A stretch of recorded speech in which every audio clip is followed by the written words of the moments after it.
Bismillahir Rahmanir Rahim.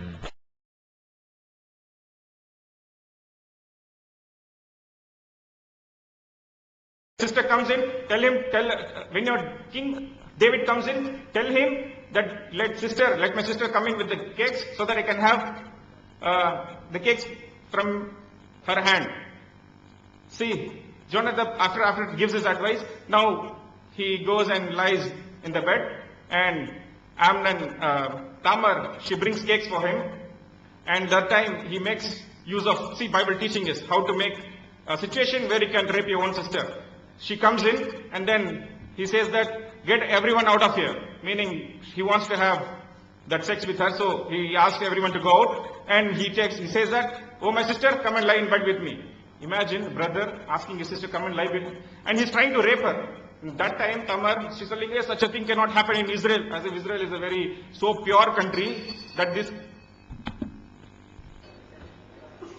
solely by the grace of God I start again. மீண்டுமாக தேவனுடைய கிருபையினாலே நான் ஆரம்பிக்கிறேன். Again I will have to repeat that my questions are still unanswered, but I am going to continue answer their questions. என்னுடைய கேள்விகள் இப்பொழுது வரைக்கும் பதில் கொடுக்கப்படாமல் இருக்கிறது என்பதை நான் மீண்டும் சொல்லி அவர்களுடைய கேள்விகளுக்கு நான் பதில் கொடுக்க விரும்புகிறேன். Our friends from TNTJ has raised the issue in 2 Samuel 13:5 and then said there is an incest happening here. 2 Samuel 13வது அதிகாரத்தின் 5வது வசனத்திலே ஒரு சம்பவத்தை குறிப்பிட்டு இப்படியாய் ஒரு சம்பவம் இங்கு நடக்கிறது என்று சொன்னார்கள். Yes, Bible has reported it. Does it mean that Bible has approved it? அப்படிப்பட்டதான ஒரு சம்பவத்தை பைபிள் அந்த இடத்துல குறிப்பிட்டிருந்தாலும் அதை பைபிள் அங்கீகரிக்கிறது என்பது அர்த்தமாகுமா? In Leviticus chapter 18, Bible completely prohibits it. லேவியராகமம் 18வது அதிகாரத்தில் அப்படிப்பட்டதான எல்லா உறவுகளையும் வேதம் திட்டவட்டமாக மறுக்கிறது. In Deuteronomy chapter 27, Bible pronounces curse upon such people. அப்படிப்பட்டவர்கள் மேல் உபாகமம் 27வது அதிகாரத்திலே வேதாகமத்திலே சாபம் கூறப்பட்டிருக்கிறது. That is why in 2 Samuel same book, 2 Samuel chapter 13 verse 21, it says when the King David heard all of this, he was furious. 2 Samuel 13வது அதிகாரம் 21வது வசனத்தில் அதைத்தான் பார்க்கிறோம். தாவீது அதை கேட்டபோது அவன் மிகவும் மூர்க்கமடைந்தான். You know what is the problem with them? அவர்களோடு கூட இருக்கிற பிரச்சனை என்ன என்பது உங்களுக்கு தெரிகிறதா? It is like reading a court verdict, or it is like reading a newspaper where some rape or anything had happened, and then coming to the conclusion this country allows rape. இது ஒரு செய்தித்தாளிலே கற்பழிக்கப்பட்டதான ஒரு சம்பவத்தை படித்துவிட்டு அந்த தேசமே கற்பழிப்பை அனுமதிக்கிறது என்று சொல்லி ஒரு முடிவோடு கூட வருகிறதை போல காணப்படுகிறது. You read a court verdict, and rather than coming to the conclusion that court has punished it, you are saying, see, court is describing all these kind of things because they are describing, they are approving. This is nonsense. கையங்களமா பிடிக்கப்பட்ட ஒரு சம்பவத்தில் இருக்கிற வர்ணனை வாசித்து விட்டு அப்படிப்பட்ட சம்பவம் இருக்கிறதுனாலே அந்த பகுதியோ அந்த தேசமோ அவர்களும் அதை அங்கீகரிக்கிறார்கள் என்று சொல்லுவது முட்டாள்தனமான ஒன்று. Now what you will have to show is that the Bible has approved it. நீங்கள் எதை காட்டிக் கொடுக்க வேண்டும்? வேதாகமம் இதை அங்கீகரிக்கிறதா என்பதை தான் நீங்கள் காட்டிக் கொடுக்க வேண்டும். I will give an example for them to understand it better. அவர்கள் அதை சிறந்த முறையிலே புரிந்து கொள்வதற்கு நான் ஒரு உதாரணத்தை கொடுக்க விரும்புகிறேன். For example, உதாரணமாக, does Quran allow rape or not? குர்ஆன் கற்பழிப்பை அனுமதிக்கிறதா இல்லையா? Quran allows rape of slaves. அடிமை பெண்களை கற்பழிக்கும்படி குர்ஆன் அனுமதிக்கிறது. Surah chapter 23 verse 5 and 6. சூரா 23வது அதிகாரத்தின் 5-6 வசனங்கள். It is not describing that somebody raped somebody. Quran is allowing that you can have sex with slaves. அங்கே யாரோ ஒருத்தர் கற்பழித்தார் என்று சொல்லி வர்ணனை அல்ல, ஆனால் குர்ஆன் நீங்கள் அடிமை பெண்களை கற்பழிக்கலாம் என்று கொடுக்கிற அனுமதியை பார்க்கிறோம். If they challenge it, if they have courage to challenge that, I will give another 10-15 references to prove that. அதற்கு அவர்கள் சவால் கொடுக்க அவர்களுக்கு தைரியம் இருந்தால் நான் இன்னும் 10-15 வசனங்களை அவர்களுக்கு இன்னும் ஆதாரமாக கொடுக்க முடியும். See, they can allow rape, they can actually, their law can permit rape of slaves, but in Bible it cannot be even reported. அவர்களுடைய சட்டத்தின்படி அவர்கள் ஒரு அடிமையை கற்பழிப்பதற்கு அவர்கள் சட்டம் அனுமதிக்கலாம், ஆனால் அவர்கள் கருத்துப்படி வேதாகமத்திலே அப்படி நடந்த சம்பவங்களை கூட எழுதி இருக்க கூடாது. Is there any sense in what they are saying? அவர்கள் சொல்லுவதில் ஏதாவது அர்த்தம் இருக்கிறதா? You think and you decide it for yourself. நீங்கள் அதை யோசித்து நீங்களாகவே முடிவு செய்து கொள்ளுங்கள்.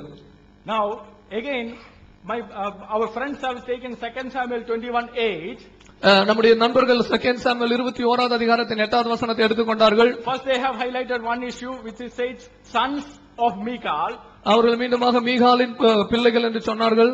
Then they have quoted some translations. அவர்கள் சில மொழிபெயர்ப்புகளை கொண்டு வந்தார்கள். then they also raise, is the Tamil Bible wrong just because one translation translate differently?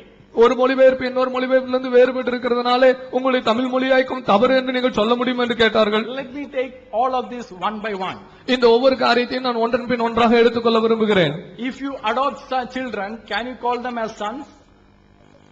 If you adopt children, can you call them as sons or daughters? நீங்கள் உங்களுடைய பிள்ளைகளை தத்தெடுப்பீர்கள் என்று சொன்னால் அவர்களை பிள்ளைகள் என்று அழைக்க முடியுமா?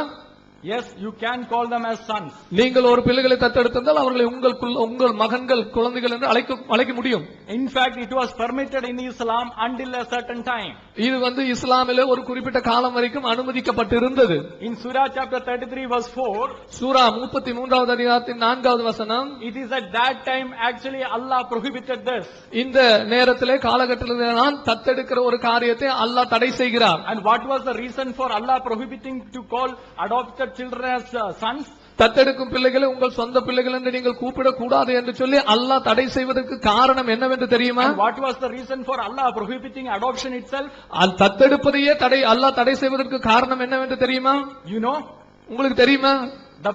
Their pattern of the mankind, their best example for their mankind, Hazrat Muhammad. மனித இனத்திற்கே மிக முக்கியமான மிக சிறப்பான முன்னோடியாக இருக்கக்கூடியதான ஹஜ்ரத் முகமது அவர்கள், he married his adopted son's wife after he divorced her. அவர் தன்னுடைய தத்தெடுக்கப்பட்டு தன்னுடைய மகனுடைய மனைவியை அந்த சகோதரன் விவாகரத்து செய்தபோது அந்த மனைவி அவர் திருமணம் செய்தார்.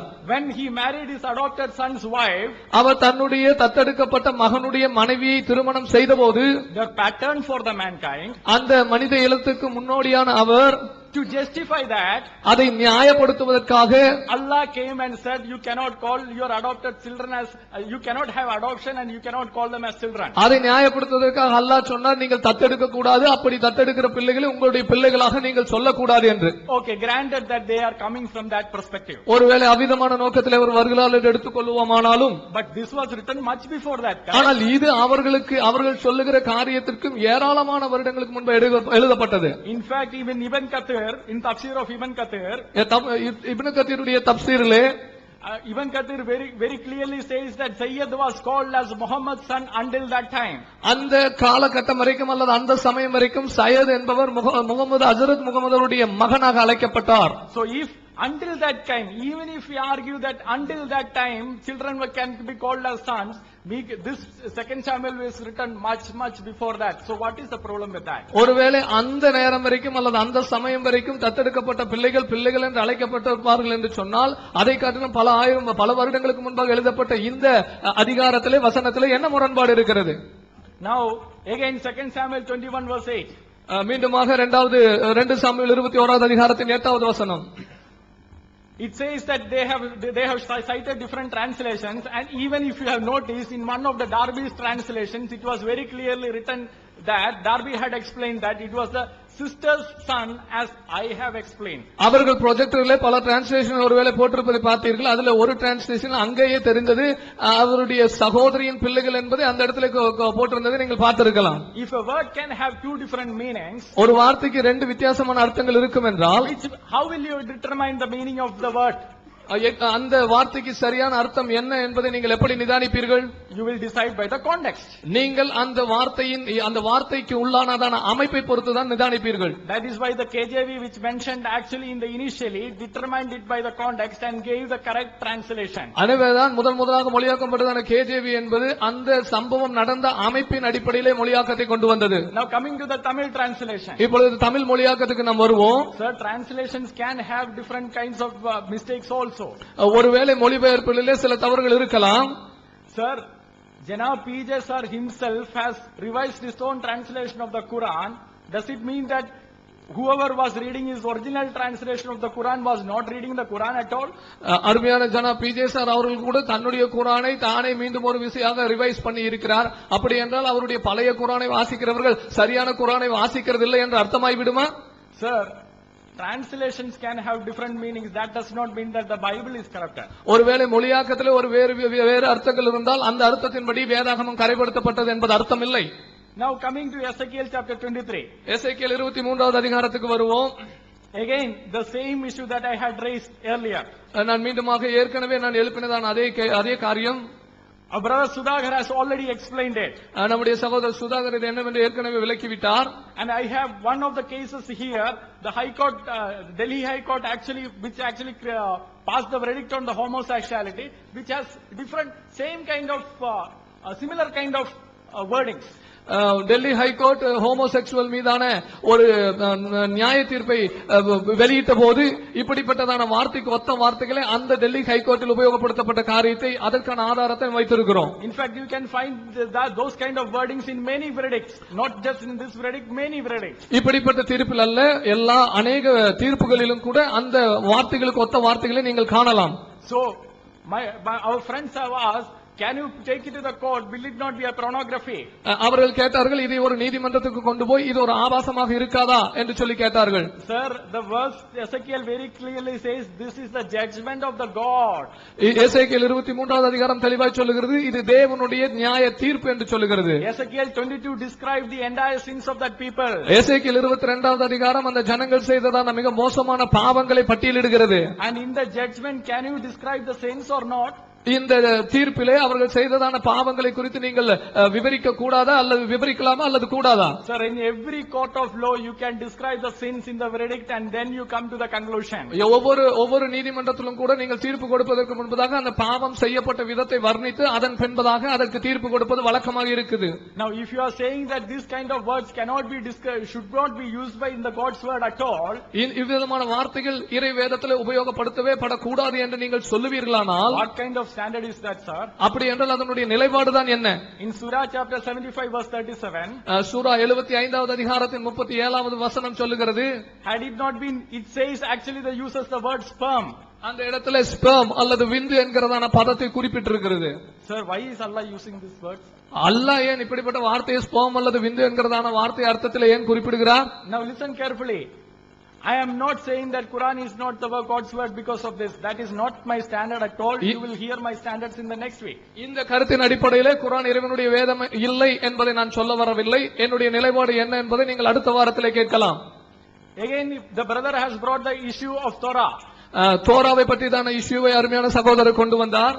I have cited references after references to show that the Islamic authorities accepted the Torah and the Injil that was with the Christians and the Jews at that time as the Torah and the Injil. நான் ஒவ்வொரு வசனங்களுக்கு பின்பாக ஒவ்வொரு வசனங்கள் சொல்லுவதற்கு காரணம் என்னவென்றால், அந்த காலத்திலே இருந்ததான கிறிஸ்தவர்களிடத்திலே தோராவும் இஞ்சிலும் இருந்தது என்பதை இஸ்லாமிய ஆதாரங்கள் திட்டவட்டமாக ஏற்றுக்கொண்டது என்பதை வெளிச்சமிட்டு காட்டுவதற்கு தான் அதை சொன்னேன். The only reason that the friends could try to cite was, அவர்கள் குறிப்பிடுவதற்கு முயற்சி செய்த காரியம் என்னவென்றால், they said prophecies of Muhammad are mentioned in that Quran says that the prophecies of Muhammad are mentioned in that, but the Quran does not, we cannot find that prophecies in the Torah now. அவர்கள் அதுக்கு மறுப்பு தெரிவிப்பதற்கு கொண்டு வந்த காரியம் என்னவென்றால், குர்ஆனிலே ஹஜ்ரத் முகமதுவை பற்றிதான தீர்க்க தரிசனங்கள் தோராவிலே இருக்கிறது என்று சொல்லப்பட்டிருக்கிறது. அப்படியானால் உங்கள் தோராவிலே ஹஜ்ரத் முகமதை பற்றிதான தீர்க்க தரிசனம் இல்லை, எனவே நீங்கள் வைத்திருக்கிற தோரா அந்த தோரா இல்லை என்றுதான் அவர்கள் சொல்லுகிறார்கள். That would have been a problem for me only if I had accepted Quran as the God's word. அதை நான் குர்ஆன் இறைவனுடைய வேதம் என்று சொல்லி நான் ஏற்றுக்கொண்டால் தான் அது என்னுடைய பிரச்சனையாக இருக்கும். I have cited earlier that I don't accept Quran as God's word, but I am quoting it because it is the final authority for them. நான் குர்ஆனை இறைவனுடைய வேதம் என்று எனக்கு ஏற்றுக்கொள்வதில்லை. நான் அதிலே இருந்த ஆதாரங்களை குறிப்பிட்டு காட்டுவதற்கு நோக்கம் என்னவென்றால், அதுதான் அவர்களுடைய முழு அதிகாரமாக அவர்கள் ஏற்றுக்கொள்கிறார்கள். If Quran says the Bible is the God's word, குர்ஆன் இறைவனுடைய பைபிள் இறைவனுடைய வார்த்தை என்று சொல்லும்போது, and wrongly gives a reference, அதுக்கு ஒருவேளை தவறான அர்த்தத்தையும் கொடுத்தால், is the problem with the Quran or is the problem with the Bible? அது குர்ஆனில் இருக்கிற தவறா அல்லது பைபிளில் இருக்கிற தவறா? The problem is with the Quran. பிரச்சனை குர்ஆனிலே இருக்கிறது. Sir, get the logics correct, sir. அந்த நீங்கள் முதலாவது உங்களுக்கு வைத்திருக்கிறதான திட்டத்தை அல்லது நியாயத்தை சரியாய் கொண்டு வாருங்கள். Whenever we are raising the issue of the logic, they seems to be disturbed about that. நாங்கள் நியாயத்தின் அடிப்படையில் தான காரியங்களை எழுப்பும்போது அவர்கள் அதிலே அவர்கள் பாதிக்கப்படுவதை போல காணப்படுகிறார்கள். But in such kind of debates we have to go by the logic only. இப்படிப்பட்டதான விவாதங்களிலே நாம் நியாயத்தின் அடிப்படையில் தான் கடந்து போக முடியும். நண்பர்களே, நம்ம மறுபடியும் பாயிண்ட்டுக்கு வருவோம். அவங்களோட பாயிண்ட் ஆஃப் வியூலயே நம்ம கொஞ்சம் பார்க்கணும்னு ஆசைப்படுறோம். ஏன்னா நம்ம அந்த பாயிண்ட சொல்லக்கூடாது நம்ம ஆசைப்பட்டோம். ஆனா அவங்க சொன்னா தான் புரியும் எங்களுக்கு அப்படின்ற மாதிரி ஆசைப்படுறாங்க. அப்ப நம்ம சொல்லி தான் காமிக்கணும். So friends, we have to come to the point. Actually, we don't want to mention those words, but they say only if you mention, we can understand. So we will mention that. Moulavi PJ அவர்கள் வந்து ஒரு விளக்கத்தை கொடுத்தாங்க. ஆனா இது ஹதீஸுடைய விளக்கம். ஹதீஸ்ல என்ன இருக்கோ அதை அப்படியே படிச்சா தெரிஞ்சு போயிரு என்ன மேட்டர் அப்படிங்கறது. பாருங்க, ஒரு நாள் பால் பாத்திரங்களில் மோர் கடைந்து வெண்ணெய் எடுக்கப்படும் வசந்த கால அதிகாலை நேரம் என் கணவர் அபுசர்வு வெளியே சென்றார். வழியில் ஒரு பெண்ணை சந்தித்தார். அவர்களுடன் சிறுத்தைகள் போன்ற அவர்களுடைய 2 குழந்தைகள் இருந்தன. அந்த குழந்தைகள் அவரது இடுப்புக்கு கீழே மடியில் இருந்தது. இது மடியில 2 மாதுளம்பழத்தை கட்டி இடுப்புல கட்டி இருந்தா அப்படின்னாங்க. இடுப்புல கட்டலைங்க, இடுப்புல இருந்தது என்னன்னு பார்த்தா 2 குழந்தைகள். அதைத்தான் அங்க போட்டிருக்கு. 2 மாதுளங்கனிகளை தொட்டு விளையாடி கொண்டிருந்தனர். இடுப்புல இருந்த குழந்தைகள் மாதுளங்கனிகளை தொட்டு விளையாடி கொண்டிருந்தனர். என்ன மாதுளங்கனி? So this was the hadith actually we quoted in the morning, and பார்த்த உடனே அவளுடைய கட்டளை மனதை பரிதி கொடுத்தவர் மனைவி விவாகரத்து செய்துவிட்டு அவளை அந்த பெண்ணை திருமணம் செய்து கொண்டதாக அந்த ஹதீஸ் அப்படியே தொடர்கிறது. Actually, when we said it in the morning, actually our previous house said that the pomegranate actually which was tied in that heap. But here, what is said in heap? That is not the pomegranate. The 2 children were in the heap, and they were touching that pomegranate. So what is that pomegranate? You can understand. And by seeing that, by looking that prettiness of that woman, that man actually gave his heart, and then he divorced his wife and married that woman. காலையில சொன்னாங்க இந்த மாதிரி ஹசரத் முகமது அவர்கள் வந்து கலீஃபாவா இருந்தாரு. அதனால அவர் வந்து இந்த ஜட்ஜ்மெண்ட் இடத்துல உட்கார்ந்ததுனால அவர் வந்து ஜட்ஜ்மெண்ட் கொடுக்கணும். அப்ப விபச்சாரம் செஞ்சாரா இல்லையான்னு அவர் தெளிவா பார்த்துட்டு அதுக்கு அப்பதான் மரண தண்டனை கொடுக்கணும். சரி, நீங்க சொல்றது வாஸ்தவம் தான். ஆனா அதுக்கு அவர் கேட்ட என்னது கேள்வி எல்லாம் கேட்டாரு. அது உங்களுக்கு தெரிஞ்சுதாங்க. நீ முத்தமிட்டையா? முத்தமிட்டிருப்ப, நீ போப்பா. நீ வந்து கட்டி பிடிச்சிருப்ப, போப்பா. நீ ஏதாவது தடவி இருப்ப, போப்பா. என்னங்க இது? அப்ப தடவி இருந்தா போயிடலாமா? அடுத்த பொம்பளைய தடவனா போலான்னா அது என்னத்தை சொல்லிக் கொடுக்க வர்றீங்க? அப்போ in the morning actually we were saying that actually Hazrat Muhammad was a political leader there, so before giving verdict for whatever he has done, so he was thoroughly asking. So what was the question he was asking? Whether you kissed her, whether you hugged her, whether you rubbed her. That what do you mean by that? Rubbing and kissing and hugging, what do you mean by that? If you kiss or if you rub somebody else, you just leave her to go or what? ஒரு துணி கடைக்கு துணி எடுக்க போறான். ஒரு 2 துணி 1 metre துணி கடைனா 1 அடி ஸ்கேல் எடுத்து இதான் 1 மீட்டர் அப்படின்னா ஒத்துக்குவோமா? அது மாதிரிதான் இருக்கு. அதாவது நீ உங்க புக்ல பார்த்தா அதெல்லாம் ஆபாசம், எங்க புக்ல இதெல்லாம் வந்து நாங்க வச்சுக்கோங்க. முத்தம் கொடுத்துக்கோ, தடவிக்கோ, இதெல்லாம் வந்து அலவுடு. இது வந்து செய்யலாம் அப்படிங்கிற அப்ரூவ்டோட இருக்குது. ஆனா நீங்க இப்ப பைபிள்ல படிச்சு ஏதாவது செய்யலாம்னு சொன்ன காரியங்கள் எதுவுமே கிடையாது. நீங்க இப்ப ஹஜ்ரத் முகமது அவர்கள் என்ன சொல்றாங்க? ஏதாவது ஏப்பா முத்தம் கொடுத்தியா 2 அடி கொடுப்பா அப்படின்னு சொல்லல. இல்ல அந்த பிள்ளைய தடவனையா 2 அடி கொடுப்பான்னு சொல்லல. காலையிலிருந்து நடந்து வருகிற வாதத்தை கவனித்திருப்பீர்கள். பைபிளில் இருக்கக்கூடிய அருவருக்கத்தக்க ஆபாசமான கேட்கவும் பேசவும் நாவும் காதும் கூசக்கூடிய செய்திகளை நம்ம எடுத்து சொன்னா அதுக்கு அவங்க சொல்ற ஒரே பதில் என்ன தெரியுமா? அது செய்தியா இருக்கிறத அங்கீகரிக்கிறோமா? செய்தி இருந்தா அது தப்பா? அது செய்யுங்கன்னு சொல்லி இருக்கிறோமா அப்படிங்கிறாங்க. அதாவது ஒரு புலி புலிமை எடுத்து ஆரம்பத்தில இருந்து A to Z மட்டும் எடுத்து கடைசி படுக்கறை காட்சி வரைக்கும் காட்டிவிட்டு இதுல வந்து நாங்க அங்கீகரிக்க செஞ்ச இதெல்லாம் தவறு. கடைசியில் ஒரு ஸ்லைடு 1 மணி நேரம் புலி புலிமை எடுத்து முடிச்சுட்டு கடைசி ஒரு ஸ்லைடு என்ன போடனே இதெல்லாம் செய்யக்கூடாது, தவறு அப்படின்னு ஒருத்தர் சொல்லிட்டான்னு செய்யறான். நாங்கள் அங்கீகரித்தோமா? அதுதான் தவறு என்று சொல்லிவிட்டோமே. இது ஏன் சொல்லணும்? கேள்வி என்னன்னு விளங்கலே அவங்களுக்கு. ஒரு வேதத்துல போய்கிட்டு அவன் அவளோடு படித்தால் அவனுடைய சாமான உழவு பெருசா இருந்தது, விந்து உழவுக்கு இருந்தது என்றெல்லாம் சொல்வது கடவுளுடைய தான். நம்ம கேட்டா அது சரின்னு சொன்னோமா? சரின்னு சொல்லாட்டி இதெல்லாம் சொல்லலாம் நீங்க ஒத்துக்கிறீங்களா? இது மாதிரி சர்ச்சைகளை நம்ம போதிக்க முடியுமா? அப்ப சரின்னு சொல்வது அங்கீகரிக்கிறது மாத்திரம் தப்பு இல்ல, அசிங்கத்தை சொல்வதும் தப்பு. அங்கீகரிக்கிறது 2வது தப்பே தவிர சொல்வது மட்டும் சரியாயிருமா? 1 மணி நேரம் அசிங்கமா கண்ணா பின்னா வாயில வந்தா பேசிவிட்டு இதை நான் ஏற்றுக்கொள்ளவில்லை அப்படின்னா சரின்னு ஒத்துக்குருவீங்களா? நீ ஏன் இதை பேசினேன்னு இது கூட சிந்திக்க மாட்டீர்களா? நாங்க என்ன கேட்கிறோம்? நாங்க அங்கீகரித்தோமா அங்கீகரிக்காமல் சொன்னாலும் தப்பு தான். அப்ப எல்லா சினிமாக்காரன் நினைச்சுவான் கடைசியில இதுல இருந்து பெற வேண்டிய பாடம் என்ன? இது கூடாது, கள்ளக்காதல் கூடாதுன்னு முடிப்பான். படம் பூரா அப்படி காட்டிவிட்டு கடைசி என்ன செய்வான்? ஒரு வரி மட்டும் இப்படி போடுவான். அதுக்கும் இதுக்கும் என்ன வித்தியாசம் இருக்கிறது? நீங்கள் அங்கீகரிக்கிறீர்கள் என்றே நாங்க சொல்லல. இதுல உள்ள சட்டம் என்னன்னு நாங்க உங்கள்கிட்ட கேட்கல. இது ஒரு வேதத்துக்கு தேவையா? எவனோ எவ்வளவு ரெண்டு தேவடியா இருந்தாலும் தேவடியா இருந்துட்டு போறோம். உங்களுக்கு என்ன அதை பத்தி எப்படி அவங்க என்னென்னலாம் செஞ்சாங்கன்னு வர்ணிக்கணும். இது கையை விட்டதெல்லாம் போட்டு சொல்லிட்டு இருக்கிறீங்க. அதுவும் கள்ளக்காதல் புருஷன் கொண்டாடினீங்க, அப்புறம் இல்லைன்னு ஆகி போச்சு. அப்ப கள்ளக்காதல் எவனோ ஒரு கள்ளக்காதலும் எப்படி நடந்தாங்கன்னு சொன்னா அது வேதத்தில் சொல்லணுமா? நாங்கள் அங்கீகரித்தமா என்பதுதான் டாபிக். யாராவது அறிவுடையவர் சொல்வார்களா? ஒரு சிந்தனையாளர்களுடைய வாதமா இது? இதை சொல்ல கடவுளுடைய வார்த்தை. ஒரு மனிதன் சொன்னா ஒத்துக்குருவீங்களா? ஒரு மனிதன் சொன்னா என்னடா பேசுறேன்னு சொல்லி நம்ம செய்வோம், ரத்தம் கொதிக்கும். பெண்கள் ஆண்கள் இருக்கிற சபையில வந்து ஒருத்தபடி பேசிட முடியுமா? கேள்வி அது விளங்கிக் கொள்ளுங்கள். இந்த ஆபாசம் வேதத்தில் எதுக்கு? இது இருப்பதை இது கடவுள் சொல்லன்னு காட்டுகிறது. அவனுடைய சாமான்ல 200 சாமான நுனியை வெட்டிக்கிட்டு வான்னு சொல்லி இது கடவுள் வேதத்தில் இருக்குமான்னு கேட்டோம். வெட்ட சொன்னா வெட்ட சொல்லி தான் இருக்குது. அப்ப என்ன பேசுறீங்க நீங்க? இந்த இது வேதத்தில் இருக்கலாம், அதை யோசிங்க. இது அறிவுரையா? இது போதனையா?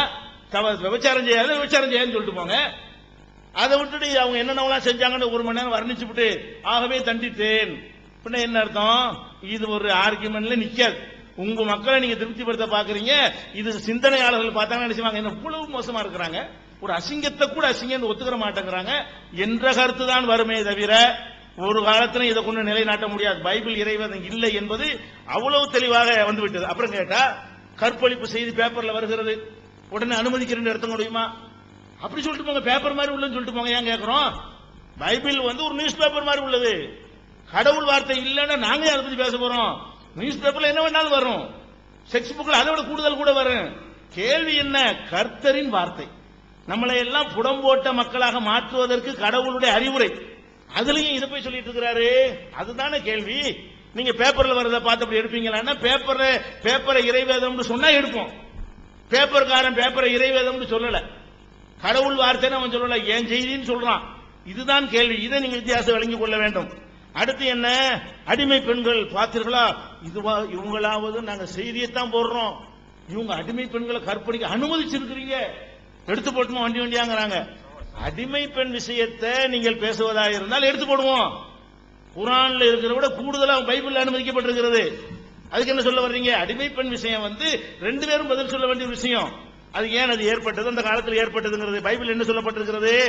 அவன் எஜமான் அவனுக்கு ஒரு பெண்ணை விவாகம் செய்து கொடுத்தும் அவள் அவனுக்கு ஆண் பிள்ளைகளால் பெண்களால் பெற்று இருந்தால் அந்த பெண்ணும் அவள் பிள்ளைகளும் எஜமானை சேர கணவர்கள் அப்படின்னு சொல்லிட்டு என்ன செய்யறது? அவளோட என்ன வேணாலும் செய்து கொள்ளலாம் என்று வந்து யாத்திராகமத்தில் 21:1-8 நிறைய இருக்குது, வரிசையா இருக்கு. அடிமைகள்கிட்ட சேருவது சம்பந்தமான விஷயங்களும் பட்டியல் அதிகமாக இருக்கிறது. நீங்க எத்தனை குரான் வசனம் காட்டுவீங்களோ அதை விட அதிகமா பைபிள் என்ன இருக்கு, இந்த சமாச்சாரம் இருக்குது.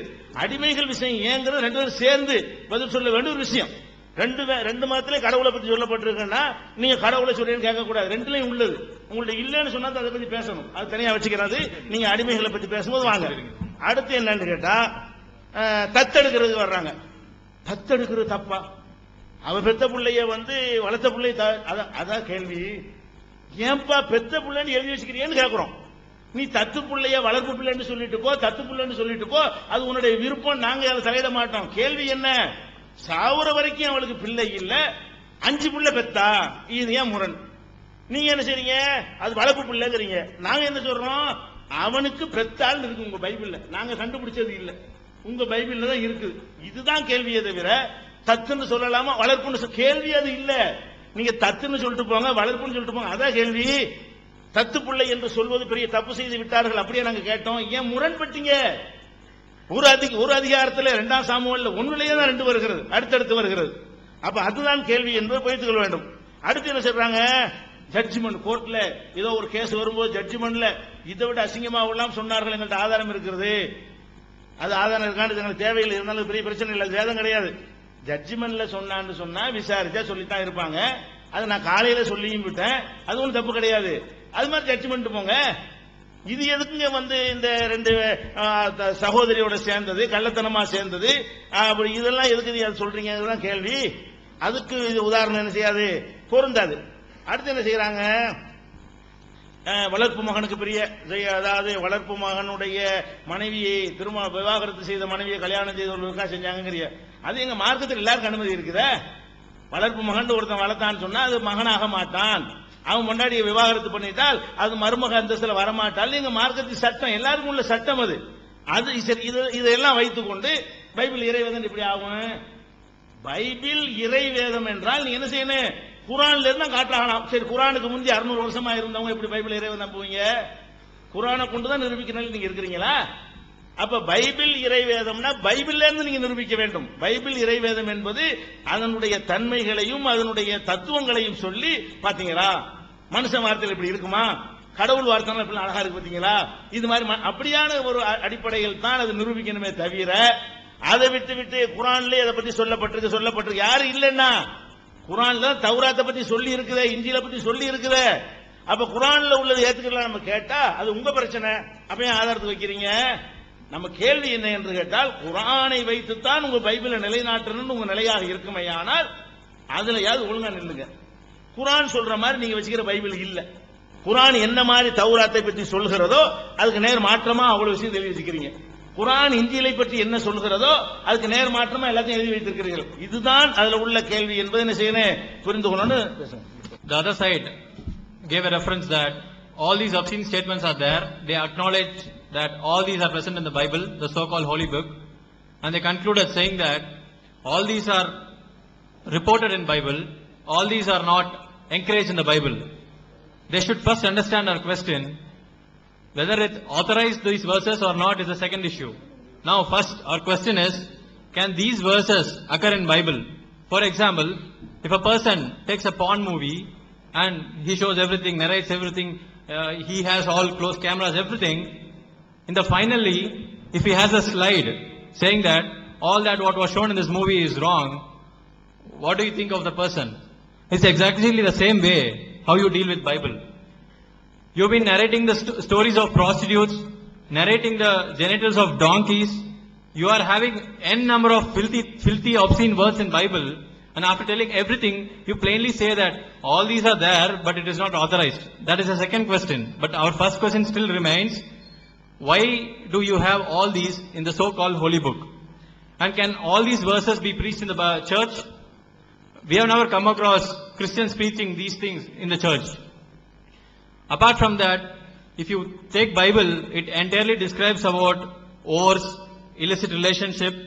Even a good person, a wise person will be hesitant to write all these and claim it as his own book. How can you accept that this came from God and God himself wrote it, or whatever? How do you befit it to God? This is very astounding to see. Apart from that, Bible also speaks about the cruelty of cutting 200 foreskins. What is so holy in it? What is the message you are trying to convey here? You said Bible is not authorizing it. Bible in fact did that. Bible said that David was ordered to go cut 200 foreskins. And another argument posed by the other side is that they said, if the matter of rape occurs in newspaper, won't you just read it? It is just used for reporting. Now, you accept that Bible is just like a newspaper which only reports rape and vulgarity. We have no issue. But you claim it to be the word of God. That is where the problem arises. And also, do you think Christ gave all these verses to purify? What kind of instructions do they hold? And they also correlated that Quran, they again jump into another topic stating about the slave girls. In Quran, every Muslim is allowed.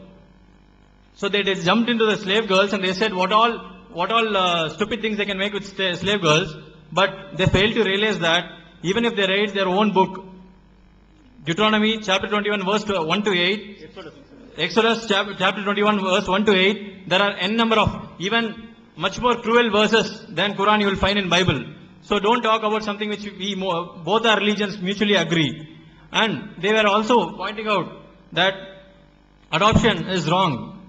We never talked about adoption when we were projecting the Michal's case, whether she bear those 5 children or not. We showed them multiple translation wherein the word bear is clearly mentioned. But they never touched base on that. They simply said, they had a correlation to say, is it wrong to say an adopted son as own son? We never asked you that question. Why do you come up with that? And they again correlated it with Zaid, Prophet Muhammad's adopted son, but Islam do not take the adopted son as his own son. Even every Muslim has the right to marry the adopted son's wife after he divorces. So we are not treating them as daughter-in-laws. Islam does not preach that they are daughter-in-laws. And further, they said that there are n number of verses in Quran which affirms Bible.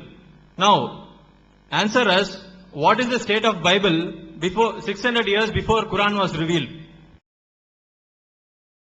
But so far, whatever we read do not seem like an instruction to mankind. It all talks about obscenity. It all talks about vulgarity.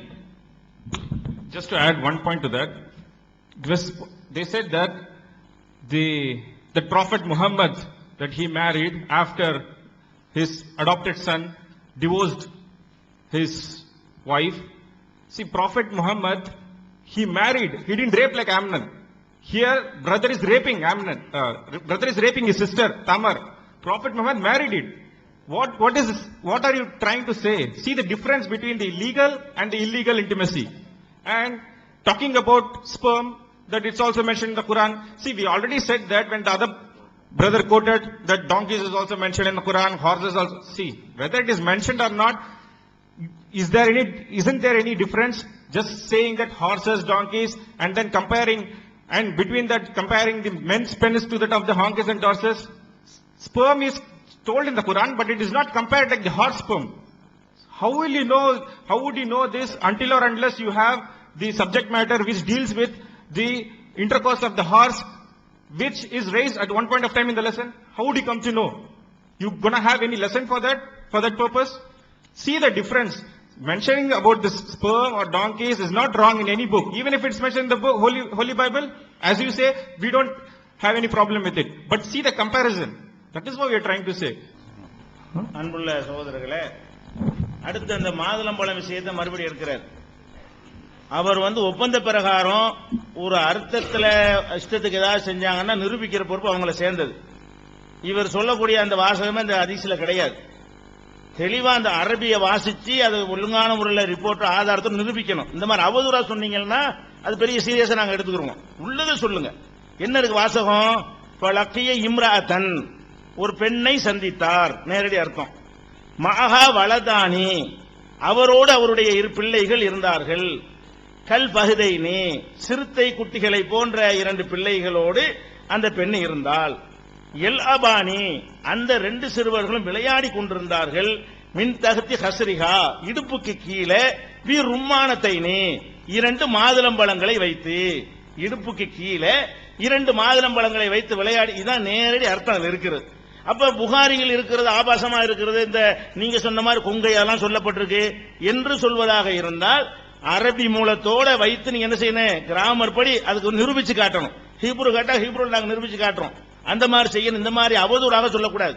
அடுத்து குரான்ல விந்துன்னு சொல்லப்பட்டிருக்கு. விந்துன்னு சொல்றது எங்க தப்புங்கிறோம்? விந்து வந்தா குளிக்கணும், விந்து வந்தா கழுவிக்கணும், இதெல்லாம் தப்பா? விந்து இங்க எதுக்கிறது? வேலை செஞ்சாங்க, ரெண்டு பேர் பிரச்சாரம் பண்ணாங்க. அவனுடைய சாம எப்படி இருந்துச்சு? விந்து குதிரை, இந்த விந்தெல்லாம் டெஸ்ட் பண்ணிருக்காங்க அந்த காலத்துல. அப்போ அதுக்கெல்லாம் கவர் போட்டுருந்தாங்க, என்னன்னு தெரியல. விந்து குதிரை விந்து, கழுத விந்துவா இருந்துச்சு. இதுதான் கேள்வியா? விந்துன்னு வார்த்தையா கேள்வி? விந்துங்கிற வார்த்தை குரான்ல இருக்கிறான். விந்திலிருந்து படைத்தோம்னு குரான்ல இருக்குது. ஆமா, விந்துல தான் கடவுள் படைச்சாரு. இது ஒரு ஆபாசமா? இது ஃபேக்ட், உண்மையே சொல்லப்பட்டிருக்குது. நீங்க என்ன சொல்றீங்க? ரெண்டு பேர் படுத்தாங்களா, அவன் அதுல விந்து வந்துச்சா, அந்த சாம அப்படி இருந்துச்சு, அதுல வந்த விந்து எப்படி இருந்துச்சு, ரெண்டும் கணக்கு பண்றீங்க. அது எங்க போய் எவன் போய் எடுத்தான், எப்படி பார்த்தான், அதை எப்ப குதிரை இதை பார்த்து எடுத்து ரெண்டையும் கம்பேர் பண்ணி சொன்னாலும் தெரியல. இது கடவுள் இதை சொல்வாரான்னு கேட்டா குரான்லயும் விந்து இருக்குங்கிறீங்க. என்ன வாதம் இது? Next day again drag quote the hadith. They should also read the Arabic text. If you read the Arabic text. Tamil Nadu தௌஹீத் ஜமாஅத்தின் அரும் பணிகள். இஸ்லாம் கூறும் அனைத்து பணிகளையும் குரான் மற்றும் நபி வழியின் அடிப்படையில் செயல்படுத்தும் முதன்மையான அமைப்பு தமிழ்நாடு தௌஹீத் ஜமாஅத். பிற மத மக்களுக்கு இஸ்லாத்தை எடுத்துரைக்க அழைப்பு பணி. இஸ்லாத்தை ஏற்றுக்கொண்டவர்களுக்காக அனைத்து உதவிகளுடன் முற்றிலும் இலவசமாக ஆண்களுக்கும் பெண்களுக்கும் என தனித்தனி பயிற்சி மையங்கள். முஸ்லிம் சமுதாயத்தில் காணப்படும் பலவித தீமைகள் மற்றும் மூட நம்பிக்கைகளை களைவதற்கு பொதுக்கூட்டங்கள், மாநாடுகள் போன்ற பல்வேறு நிகழ்ச்சிகள். வரதட்சணை ஒழிப்பு பற்றிய விழிப்புணர்வு கூட்டங்கள் மற்றும் வாங்கிய வரதட்சணையை திருப்பிக் கொடுக்கும் நிகழ்ச்சிகள், உயிர்காக்கும் இரத்த தானங்கள், இலவச மருத்துவ முகாம்கள் மற்றும் ஆம்புலன்ஸ் சேவைகள், ஏழை எளிய மாணவ மாணவிகளுக்கு இலவச நோட்டு புத்தகங்கள், இலவச சீருடைகள், நோன்பு பெருநாளை மகிழ்ச்சியுடன் கொண்டாட ஃபித்ரா விநியோகம் மற்றும் ஹஜ் பெருநாளின் போது கூட்டு குர்பானி திட்டம், சுனாமி, தீ விபத்து, சாலை விபத்து, வெள்ளம் போன்ற திடீர் விபத்துகளில் பாதிக்கப்படும் மக்களுக்கு ஓடோடி சென்று உதவுதல், தனியார் தொலைக்காட்சி மூலம் தினந்தோறும் பல்வேறு நிகழ்ச்சிகள், இணையதளம் மூலம் இஸ்லாத்தை அறிந்து கொள்ள www.onlinepj.com, www.tntj.net போன்ற இரு இணையதளங்கள், ஏகத்துவம், தீன்குல பெண்மணி ஆகிய மார்க்க மாத இதழ்கள், முஸ்லிம் சமுதாயத்தை தட்டி எழுப்பும் உணர்வு வார இதழ், தொலைபேசி மற்றும் கடிதங்கள் மூலம் விளக்கம் பெற தனி ஏற்பாடு, குடும்ப பிரச்சனைகளுக்கு தீர்வு காண ஷரியத் தீர்ப்பாயங்கள், இலவச திருமண தகவல் திட்டம், முதியோர் ஆதரவு இல்லம், சிறார்களுக்கான அனாதை இல்லம், சத்தியத்தை நிலைநாட்டிட பல்வேறு விவாதங்கள், அடக்குமுறைக்கு எதிரான போராட்டங்கள், முஸ்லிம் சமுதாய இடஒதுக்கீட்டை பெற்றுத்தந்த உரிமை போராட்டங்கள், வறுமை மற்றும் கடன்களில் சிக்கி தவிக்கும் மக்களை மீட்டெடுக்க ஜகாத் நிதியை திரட்டி உரியவர்களுக்கு உதவுதல், வட்டியில்லா கடனுதவி திட்டங்கள், இது போன்ற இன்னும் ஏராளமான பணிகளை செய்து வரும் தமிழ்நாடு தௌஹீத் ஜமாத் எந்த வெளிநாட்டு அரசிடமிருந்தோ அல்லது எந்த வெளிநாட்டு நிறுவனங்களிடமிருந்தோ உதவிகளை பெறுவதில்லை என்பதை கொள்கையாக கொண்டுள்ளது. எனவே மறுமையில் மகத்தான கூலியை பெற்றுத்தரும் இந்த அரிய பணிக்கு உங்களது ஜகாத் மற்றும் நன்கொடைகளை வாரி வழங்குவீர். உங்களது நன்கொடைகளை டிடியாகவோ செக்காகவோ மணி ஆர்டராகவோ அனுப்பலாம். டிடி அனுப்புபவர்கள் தமிழ்நாடு தௌஹீத் ஜமாத் வங்கி கணக்கு எண் 7882748227 இந்தியன் வங்கி மண்ணடி கிளை என்ற பெயரில் எடுத்து அனுப்ப வேண்டிய முகவரி தமிழ்நாடு தௌஹீத் ஜமாத் மாநில தலைமையகம் 30 அரண்மனைக்காரன் தெரு மண்ணடி சென்னை 1. போன் 044252152226. நம்மளுடைய உங்களோடு கூட இருப்பதில் மகிழ்ச்சி அடைகிறோம். 2-3 அமர்வுகளுக்கு முன்பாக அருமையான டிஎன்டிஜே நண்பர்கள் ஒரு அருமையான வார்த்தையை பதிவு செய்திருந்தாங்க. வேணா அவங்க ரீவைண்ட் பண்ணி போட்டு பார்க்கட்டும். தோராவிலும் இஞ்சிலும் நபிகள் ஹசரத் முகமது அவர்களை பற்றி குறிப்பிடப்பட்டிருக்கிறது என்று சொல்லி குர்ஆன் சொல்லுகிறது. ஆனால் இன்றைக்கு இருக்கிற பைபிளில் நபிகள் நாயகத்தை பற்றி இல்லை. அதனால் தான் சொல்லுகிறோம் நாங்கள் பைபிள் இறைவேதம் இல்லை என்று அப்படின்னு சொல்லி பதிவு வச்சாங்க. நாங்க நம்புறதில்லை. உண்மையாலுமே பைபிள்ல நபிகள் நாயகத்தை பற்றி இருக்குது அப்படின்னு சொல்லி நாங்க நம்பல. ஆனா இத சொன்ன டிஎன்டிஜே அவர்களுடைய மௌலவி பிஜே அவர்கள் ஒரு புக்கை ரொம்ப நாளைக்கு முன்னாடி எழுதியிருக்காங்க, பைபிளில் நபிகள் நாயகம். இதுதான் டபுள் ஸ்டாண்டர்டுங்கிறதுங்க. இடத்துக்கு தகுந்த மாதிரி நம்ம பேசணும் அப்படிங்கிறது என்னைக்குமே இருக்கக்கூடாது. கொஞ்ச நேரத்துக்கு முன்னாடி என்ன பதிவு பண்ணாங்க, பைபிள்ல நபிகள் நாயகத்தை பத்தி இல்ல, அதனாலதான் நாங்க சொல்றோம் அது இஞ்சிலும் தோறாவும் இல்ல அப்படின்னு சொல்லி. ஆனா சகோதரர் பிஜே அவங்க பல வருஷத்துக்கு முன்னாடி இந்த புக் எழுதியிருக்கிறாங்க, பைபிளில் நபிகள் நாயகம். எப்படி வந்துச்சு? So we are glad that we come to this session of this debate. And then the previous session, actually, our TNTJ team has recorded a statement that the Quran says, actually, it is in the Bible, it is the prophecy about Hazrat Muhammad. And now, what the Torah or the Injil or what the Bible you have, and you don't have those prophecy or those things mentioned about Hazrat Muhammad, and that's why we don't accept it as a God's word. But this is the thing they said earlier. But you see, some days before or some years before, our PJ Star itself has written Prophet Muhammad in the Bible. So this was his book. Now you see the double standard of our PJ Star and his team.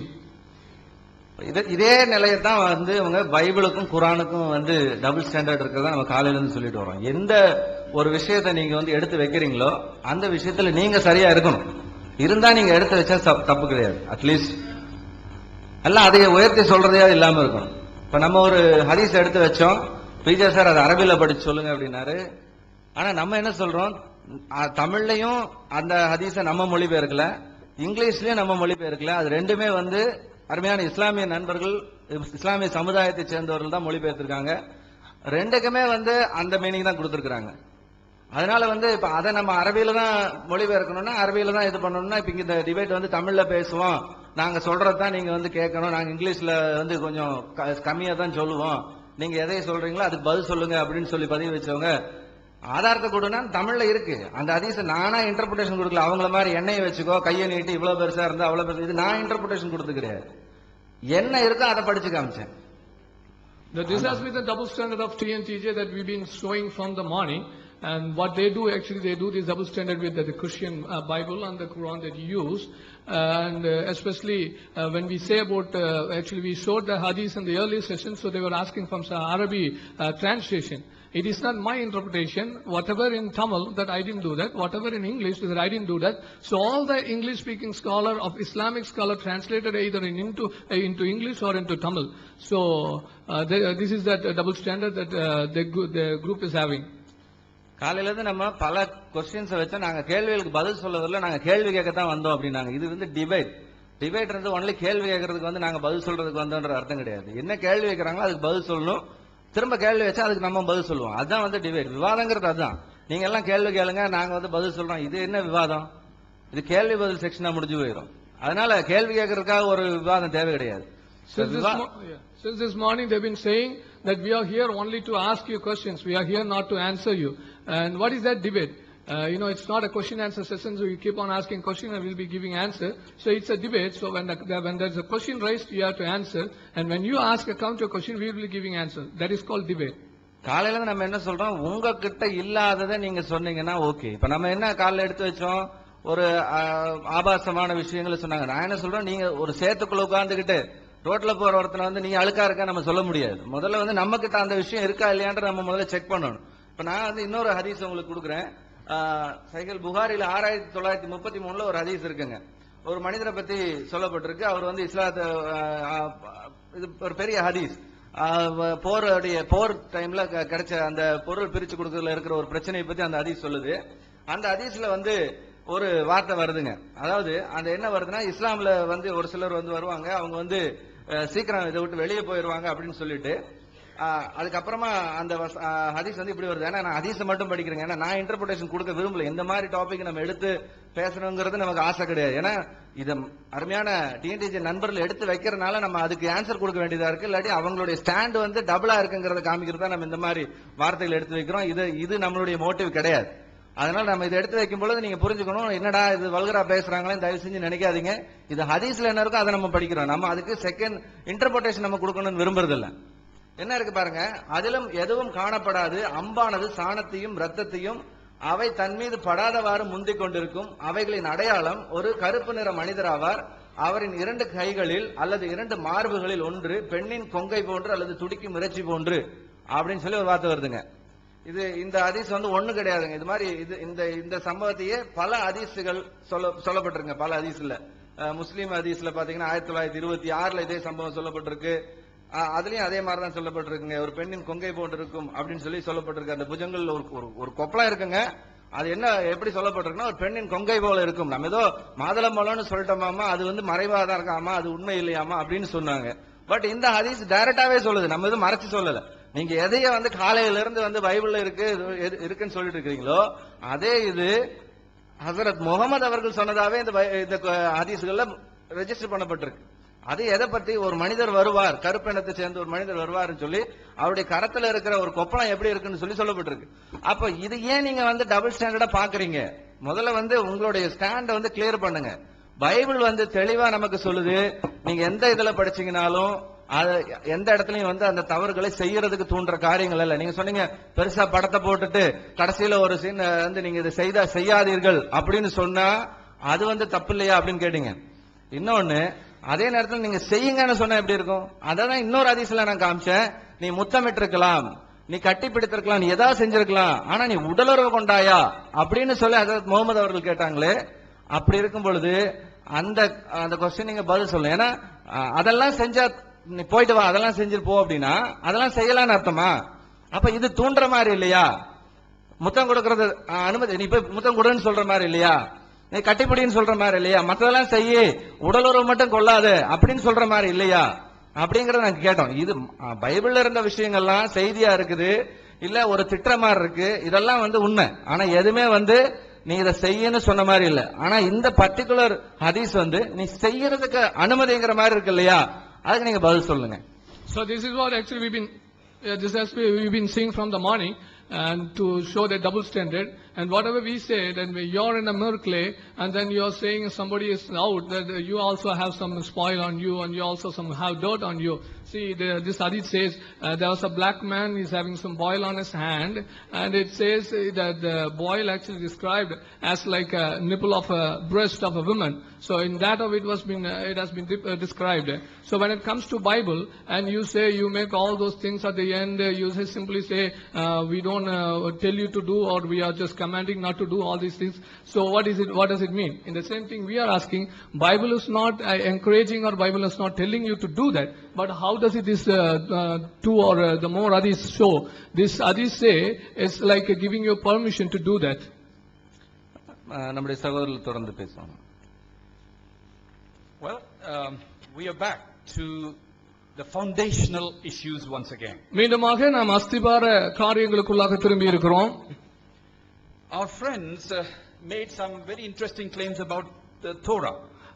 தோராவை பற்றி நம்முடைய நண்பர்கள் சில ஆர்வமான காரியங்களை கொண்டு வந்தார்கள். They say that the Torah we have in the Holy Bible is not the original Torah. அவர்கள் சொல்றாங்க, உங்களுடைய வேதாகமத்தில் இருக்கிற தோரா ஒரிஜினல் தோரா இல்லை என்கிறதை அவர்கள் சொன்னார்கள். And the evidence they have given to support that claim is that prophecy about Hazrat Muhammad is not there in this Torah. அதற்கான ஆதாரமாக அவர்கள் சொன்ன காரியம், ஹஸ்ரத் முகமதுவை பற்றிதான தீர்க்க தரிசனம் தோராவில இருக்கிறது என்று குர்ஆன் சொல்லுகிறது. ஆனால் அந்த தீர்க்க தரிசனம் உங்களுடைய தோராவில இல்லை, எனவே தான் உங்களுடைய தோரா இறைவனுடைய வார்த்தை அல்ல என்று சொன்னார்கள்.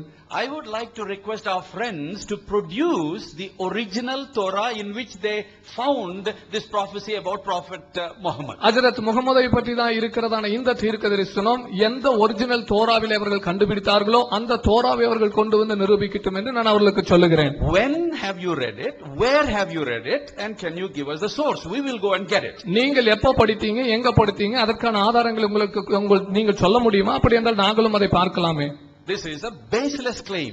இது ஒரு ஆதாரமற்ற ஒரு வாதமாக இருக்கிறது. I can claim anything. நான் எதை வேண்டுமானாலும் சொல்லலாம் ஒரு வாதமாக. But would you believe? ஆனா நீங்க நான் சொல்றதை நம்புவீங்களா? You will believe only if I give evidence. நான் சரியான ஆதாரத்தை கொடுத்தால் மாத்திரம்தான் நீங்கள் அதை நம்புவீர்கள். We are willing to give you proof that the Torah which existed during the time of Prophet Muhammad is the same as the one we have now. ஹஜ்ரத் முகமதுடைய காலத்தில் இருந்ததான Torah தான் இப்பொழுதும் இருக்கிறது என்பதை நாங்கள் உங்களுக்கு சொல்லுவதற்கு எங்களிடத்தில் ஆதாரம் உண்டு. We have many manuscripts from before Christ. இயேசு கிறிஸ்துவுக்கு முன்பதாக இருந்தே ஏராளமான எழுத்து பிரதிகள் எங்களிடத்தில் இருக்கிறது. Of the Torah. தோராவை பற்றியதான எழுத்து பிரதிகள். And then we have the Greek translation of the entire Old Testament called Septuagint. செப்டுவாஜின்ட் அழைக்கப்படுகிற பழைய ஏற்பாட்டின் முழுமையான பழைய ஏற்பாட்டின் மொழியாக்கமான செப்டுவாஜின்ட் எங்களிடத்தில் இருக்கிறது. அதுக்கான பிரதிகள் இருக்கிறது. And even the most liberal scholars are saying it was done 2 centuries before Christ. மிதவாதிகளான அறிஞர்களும் சொல்லுகிற காரியம் என்னவென்றால் இது இயேசு கிறிஸ்துவுக்கு 2 நூற்றாண்டுகளுக்கு முன்பாக கொடுக்கப்பட்டது என்று. And then we have the Masoretic text of the Hebrew Bible. அதை 8th 9th century. 9வது நூற்றாண்டிலே அதற்கு உறுதுணையாக மாசோரெட்டிக் டெக்ஸ்ட் என்கிறதான அந்த மூலப்பிரதிகளும் அந்த எழுத்து பிரதிகளும் இருக்கிறது. And from the Greek translation of the Old Testament we have many copies of it in the form of codices in Greek. கிரேக்க மொழிபெயர்ப்பான அந்த செப்டுவாஜின்ட் மொழிபெயர்ப்பில் அந்த பிரதிகளிலிருந்து ஏராளமான பிரதிகள் கோடிசஸ் பிரதிகளாக எங்களிடத்தில் இருக்கிறது. There are at least 5 codices that I can refer to. குறைந்தது 5 கோடிசஸ் ஆதாரங்களை நாங்கள் உங்களுக்கு அதிலிருந்து காட்ட முடியும். Like for example Sinaiticus, Sinaiticus codex என்கிறதானது, Vaticanus, Vaticanus codex, Alexandrianus, Alexandrianus codex, Cottonianus, Cottonianus Scotus, Ambrosianus. Ambrosius Scotus. And they all date from 4th century, 5th century, 6th century AD. And during Prophet Muhammad's time, all these were in circulation. இது கிபி 4வது நூற்றாண்டு 5வது நூற்றாண்டு 6வது நூற்றாண்டு என்று சொல்லி சொல்லப்படுகிறது. இவை எல்லாம் அருமையான ஹஜ்ரத் முகமதுடைய காலத்திலே இருந்தது. You see the chain of transmission. நீங்க இந்த பரிமாற்றத்தின் தொடர்ச்சியை பாருங்க, சங்கிலி தொடரை பாருங்க. Then as I said, Masoretic text. நான் மேசோரிக் டெக்ஸ்டை பற்றி சொன்னேன். 9th century. 5வது நூற்றாண்டிலே. And then 1948 the revolutionary changes have come with the discovery of Dead Sea Scrolls. சவக்கடல் சூழல் கண்டுபிடிக்கப்பட்ட போது அந்த ஒரு மறுமலர்ச்சியான மாற்றங்கள் உண்டானது. From the caves around Jerusalem and in that area they found these scrolls. எருசலேமும் அதை சுற்றியுள்ளதான பகுதிகளிலே இந்த பிரதிகளை குறித்த சுருள்களை அவர்கள் கண்டெடுத்தார்கள். And it favored the Christian and Jewish position because these scrolls confirmed the Masoretic and the other previous Hebrew Bible to be truly transmitted as it was before. இந்த சுருள்கள் ஏற்கனவே இருந்ததான யூத மற்றும் கிறிஸ்தவ மூல பிரதிகளுக்கு உறுதுணையான ஆதாரமாக, ஏனென்றால் அவர்கள் ஏற்கனவே பல நூற்றாண்டுகளாக அது பரிமாற்றப்பட்டிருக்கிறதுக்கு சரியான ஆதாரத்தை கொடுப்பவைகளாக காணப்பட்டது. So we've given you proof that the Torah we have is the actual Torah that existed during Prophet Muhammad's time and before. இந்த ஆதாரத்தோடு கூட ஹஜ்ரத் முகமதுடைய காலத்திலும் அவருக்கு முன்பாக இருந்த காலத்திலும் இருந்த தோரா தான் எங்களிடத்தில் இருக்கிறது என்பதை நாங்கள் ஆதாரமாக உங்களுக்கு சொல்ல முடியும். And then we have been asked for support in favor of our claim that the Bible is God's word. எங்களுடைய வேதாகம் இறைவனுடைய வேதம் என்பதற்கு ஆதரவான காரியங்களை சொல்லுவதற்காகவும் நாங்கள் கேட்டுக்கொள்ளப்பட்டோம். We have already given one. நாங்கள் ஏற்கனவே ஒன்றை கொடுத்து விட்டோம். That because it is God's word, it leads all humans to salvation irrespective of any differences. இது இறைவனுடைய வார்த்தையாக இருப்பதனால எந்த விதமான வேறுபாடும் இன்றி எல்லா மனிதர்களையும் இறைவனுடைய ரட்சிப்பின் திட்டத்துக்கு நேராக வழிநடத்துகிறது என்பதை நாங்கள் ஏற்கனவே சொல்லிவிட்டோம். Here is the second evidence. இங்கே இரண்டாவது ஆதாரம் என்னவென்றால், it is true without any errors or falsehood. எந்த விதமான தவறும் பிழைகளும் இல்லாதபடிக்கு அது மிகவும் சரியாக இருக்கிறது. If any book is merely a human book, it will be a combination of truth and error because we are finite human beings. ஒருவேளை ஒரு மனிதனுடைய கற்பனையான புத்தகமாக இருந்தால் அதில் சில உண்மைகளும் பிழைகளுமாக இருக்கும். But the Bible is not just merely a human book, but it is divine book given to us through humans, and therefore it has to be true and true alone. வேதாகமம் என்பது வெறும் ஒரு மனிதனுடைய புஸ்தகம் அல்ல, அது இறைவனுடைய ஆவியினால் ஏவப்பட்டு மனிதர்களால் எழுதப்பட்டு கொடுக்கப்பட்டதான புஸ்தகம். எனவே அதிலே உண்மையான காரியங்கள் இருக்கிறது. And up to this time we have time and again proved that the Bible has not even a single falsehood or error or contradiction. இந்த நேரம் வரைக்கும் நேரங்களாக நாங்கள் தொடர்ந்து சொல்லுகிறது, இறைவனுடைய வார்த்தையாக வேதாகமத்திலே எந்த விதமான முரண்பாடுகளும் பிழைகளும் இல்லை என்பதை நாங்கள் சொல்லுகிறோம். Truth is free from contradiction and it is consistent. சத்தியம் என்பது முரண்பாட்டிலிருந்து விடுதலையானது, அது ஒரு நிலையான தன்மை உள்ளதாக இருக்கிறது. Our friends talked about a different Injil and they said we have a different definition of Injil. அவர்கள் சொன்னாங்க, உங்களிடத்தில் ஒரு வேறுபட்டதான சுவிசேஷம் இஞ்சில் இருக்கிறது, அதற்கு ஒரு வேறுபட்ட விளக்கத்தையும் அவர்கள் கொடுத்தார்கள். And they say our Injil is not the Injil that the Quran talks about. எங்களிடத்தில் இருக்கிறதான இஞ்சில் அவர்களுடைய குர்ஆனிலே சொல்லப்பட்ட இஞ்சில் அல்ல என்பதையும் அவர்கள் சொன்னார்கள். I want to know where they have that Injil. அவர்களிடத்தில் அந்த ஒரிஜினல் இஞ்சில் எங்கே இருக்கிறது என்பதை நான் கேட்கிறேன். And where in the Quran they find the definition of Injil. இஞ்சிலுக்கான விளக்கம் என்ன என்பதை குர்ஆனிலே அவர்கள் எங்கே பார்க்கிறார்கள் என்பதையும் நான் கேட்கிறேன். The law of identity in logic, number one, law demands that when you use a term you have to define it properly with basis. அடையாளப்படுத்தும் விதி என்கிறதான ஒரு விதி இருக்கிறது. நீங்கள் ஒரு காரியத்தை அடையாளப்படுத்தும் போது அந்த அடையாளப்படுத்தும் அடிப்படையிலே நீங்கள் அதை திட்டமாய் தீர்மானிக்க வேண்டும். If you can't do it, you should not use that term. நீங்கள் அதிலே ஒருவேளை குழப்பம் இருந்தால் அதை நீங்கள் உபயோகப்படுத்தக் கூடாது. And fourthly, lastly, நான்காவதாக இறுதியாக, they have been consistently indulging in a logical fallacy called misuse of analogy. தர்க்க ரீதியான வாதத்திலே, தவறான தர்க்க ரீதியான வாதத்திலே தவறான பகுப்பாய்வை அவர்கள் குழப்பிக் கொண்டிருக்கிறார்கள். In logic, analogies don't prove anything but only clarify. ஒரு தர்க்க ரீதியான பகுப்பாய்வு என்பது எதையுமே நிரூபிப்பதல்ல, ஆனால் அது தெளிவாக்குகிறதாக காணப்படுகிறது. Any analogy is used to clarify one thing.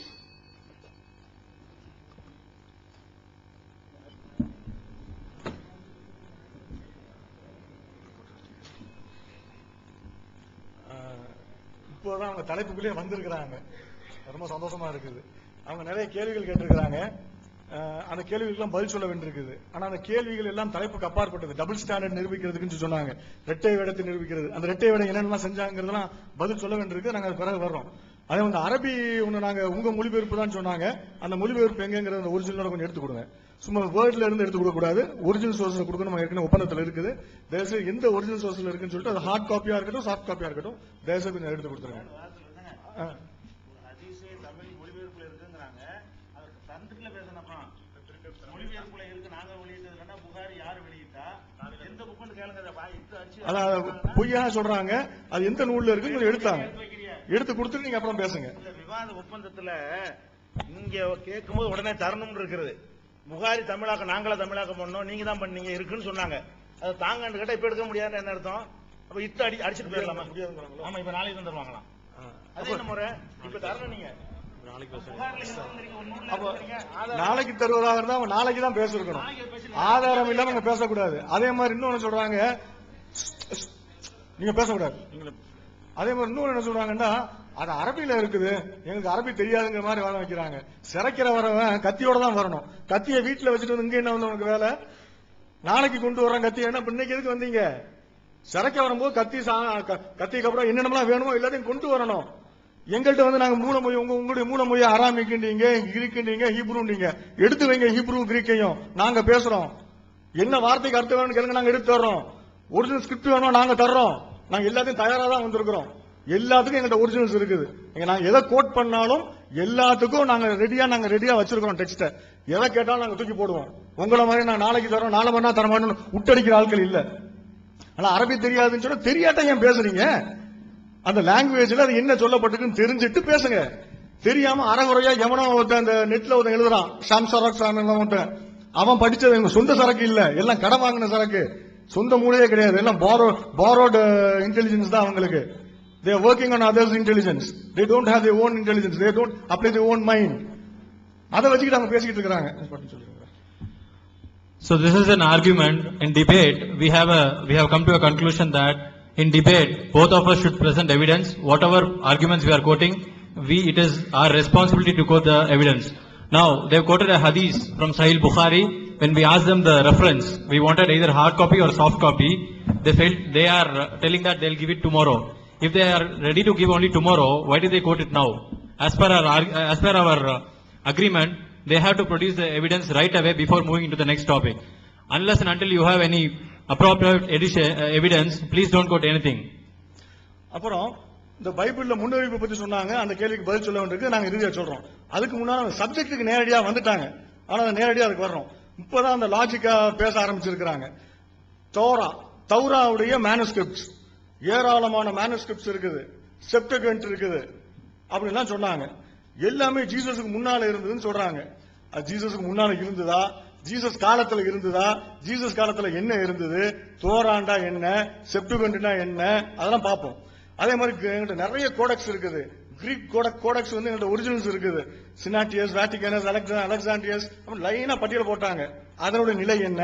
அப்புறம் டெட் சீ ஸ்க்ரால்ஸ் எல்லாம் நாங்க வச்சிருக்கிறது எல்லாம் கரெக்டாக தான் இருக்குங்கிறதுக்கு என்ன ப்ரூஃப்னா, எல்லாம் சமீபத்தில் கண்டுபிடிக்கப்பட்ட டெட் சீ ஸ்க்ரால்ஸ்ல வந்து எல்லாம் அதுல இருக்குது. அது வந்து ட்ரூ டிரான்ஸ்மிஷன் அப்படிங்கிறாங்க. அந்த டெட் சீ ஸ்க்ரால்ஸ் என்னதை காட்டுதுன்னு சொன்னா, ஏற்கனவே அவங்க வச்சிருக்காங்களா பைபிள், அது கரெக்டா கை வரைக்கும் கரெக்டா சேர்ந்து இருக்குங்கிறத காட்டுதான் அப்படின்னு ஒரு வாதம் வச்சாங்க. அதே மாதிரி அவங்களே ஒரு இறை வேதம் என்றால் எப்படி இருக்க வேண்டும் என்பதற்கு சில அளவுகோலை வைத்தார்கள். நாம் வைக்கவில்லை, நம்ம அளவுகோலை வைக்காமல் பல வாதங்களை வைத்தோம். ஒரு மனுஷனா இருந்தா, ஒரு மனுஷன் பேசுற பேச்சா இருந்தா எப்படி இருக்கணும்? அருவருப்பா பேசுறான், என்னடா அருவருப்பா பேசுறீங்க நீ எல்லாம் ஒரு மனுஷனான்னு கேட்போம். மனுஷன் பேசுற பேச்சிலே வரக்கூடாது, இறைவனுடைய வார்த்தையில வரக்கூடாது. பொய், என்னடா பொய் பேசிக்கிட்டு இருக்கிறியா நீ எல்லாம் ஒரு மனுஷனா? கடவுள் வார்த்தையில அதுவும் வரக்கூடாது. மனுஷனுக்கு எது தகுதியற்றது அப்படின்னு நம்ம நினைக்கிறோமோ அது மனுஷனுக்கு மட்டும் இல்ல, மனுஷனை விட உயர்ந்த கடவுளுக்கும் வரக்கூடாது. அதுதான் முதல் அளவுகோல். இதுக்கு வேற பைபிள்ல இருந்த கொட்டேஷனோ வேற எந்த நூல்ல இருந்து கொட்டேஷன் தேவையில்லை. அதே மாதிரி அதுல வந்து முரண்பாடுகள், கான்ட்ரடிக்ஷன்ஸ், அதுல கான்ட்ரடிக்ஷன்ஸ் இருக்கக்கூடாது. உண்மைதான், கான்ட்ரடிக்ஷன்ஸ் இருந்தா அது இறைவனுடைய வேதமா இருக்கக்கூடாது. நம்மளே முரண்பட்டு பேசிக்கிட்டு இருந்தா அது எப்படி, என்னடா மாத்தி மாத்தி பேசுறிய நீ எல்லாம் ஒரு மனுஷனாடா, அதான் கேட்போம். அப்ப கடவுளே மாறி மாறி பேசினா அதுவும் இருக்கக்கூடாது. அதே மாதிரி it should be error free from error, no error, அதுல தப்பே இருக்கக்கூடாது. It should be true, there should be no falsehood. It should be true and true alone. இந்த வார்த்தைகள்லாம் சொன்னார், நான் எழுதி வச்சிருக்க வார்த்தைகளை. It should be true and true alone. அதுல பொய்யே இருக்க கூடாது. Truth always is free from contradiction. உண்மையில எப்பவுமே முரண்பாடு இருக்காது அப்படிலாம் சொன்னாங்க. ரொம்ப அற்புதமான அளவுகோல். இந்த அளவுகோல் பிரகாரம் இருக்குதான்னு தான் பார்க்க போறோம் பைபிள்ல. இதுல நாங்க இன்னொரு கண்டிஷன், அந்த கண்டிஷன் அவங்க பைபிள்ல ஒத்து வர மாட்டேங்குது, அதனால அந்த வார்த்தையை விட்டுட்டாங்க. நான் இன்னொரு கண்டிஷன் எக்ஸ்ட்ரா சேர்க்கிறேன், ஆபாசம்.